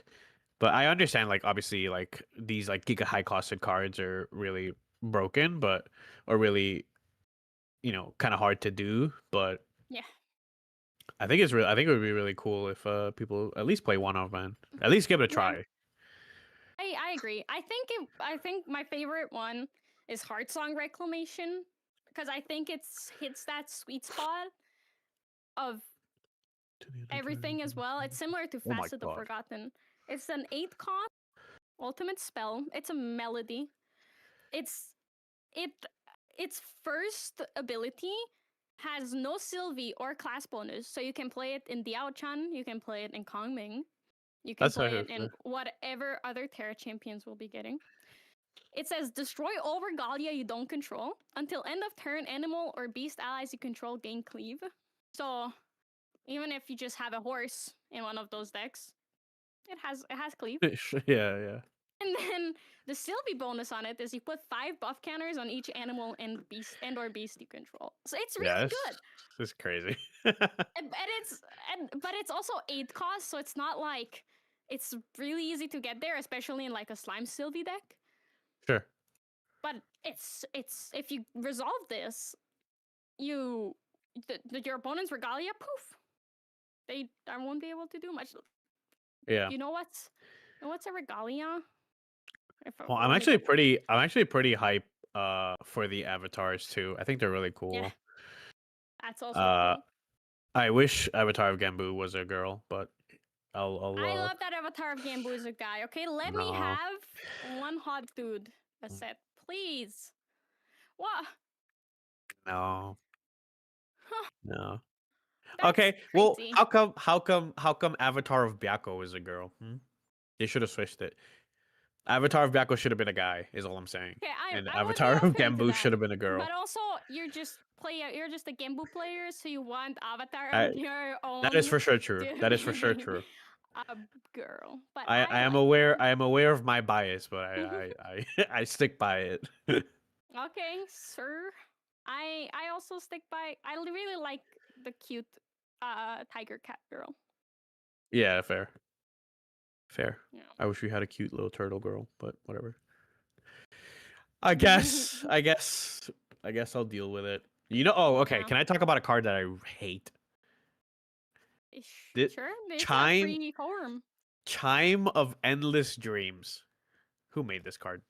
No, it's good. It's actually a really fair card. I hate that you hate it because you can remove. It's a 0 cost regalia. You play so much 0 cost regalia hate. No. It's crazy. It's not. No. Okay, Any card, any anti-mill card, I already don't like. any card that says you don't win, I guess. You don't immediately win is bad. Every card that interacts with my Ravishing Finale is immediate public enemy number 1 for me. Especially these raccoons. These raccoons, oh my god. I'm so excited for the raccoons. I really Get want these the raccoons out of here. I want Oh the bandit my. CSR. Look, he's so cute. He's just standing there with his little trinkets in his hand, looking at you. And with the little broken glasses, man. He's so cute. I love Bandit. There aren't even that many raccoons. There's like Bandit. There's Portly Raccoon, the flag bearer, Banner Raccoon, Buddy Raccoon, and then there's I just named like 5 by the way. You just named like 5 by the way. I just want you to know that. You're like, there's not that many raccoons. Name 6 of them. I've been working on my raccoon deck, okay? I've been trying to make them more. Yeah, Banner Raccoon, there it is. Yeah, I am excited about the Angels though. I think the Angels are really cool. I think they can slot in a lot of level 3 decks without actually losing that much. Like this Angel is literally there's one that's just Windmill Engineer, Benediction Angel. Like this is just better Windmill Engineer. Yeah. Because obviously if you're a level 3 deck, right? Because you can show your level 3 cards, and it draws you into memory and recovers too. It's like, sure, I will do that any day. Yeah, I agree with you. It's pretty solid. I'm also excited because with Seraphic Descent, Seraphic Legion's Descent you can play them and then banish them. Yeah, yeah. And then thin your deck. I know everyone during the dev stream and since then everyone's been talking about this, but that's sounding interesting. I don't think every deck will be able to use it. It's like Yeah. definitely not. But the decks that can use it will be crazy. Like I'm excited for Arcane Rye. Yeah. I think there might be a very real list of Arasana that plays that card and with a decent amount of angels. So like at some point you just like thin your deck out so much that like almost every other card you glimpse is a cosmic bolt. Yeah, yeah, true.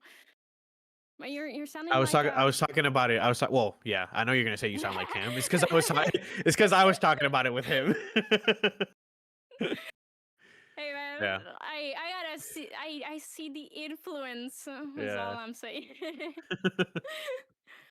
All right. Unfortunately, Joy Boy, it's getting Yeah. really hot for me down here. I'm Fair right in enough. front of a window, so I want to stretch my legs to get some air. It was really fun chatting with you, though. Definitely. Do You you too. have? Thank you. Do you have anything? Any closing words? Anything you wanna say? Like the stream, subscribe, all that fun stuff. Ring the bell or whatever else they said. We're close to like 1,000 subs, so get us to 1,000 subs. We're almost there. We're very close. Very close. Get all your friends Also, here. I believe we are not having any events the week of or after, or the week of or after Ascent LA. So we will be back after that, and I think that's it from me. All right. Well, thank you guys so much for watching. Listen to what Joyboy said. I believe he will let you go for now. And You guys can go now. see you guys on April 9th. Bye bye.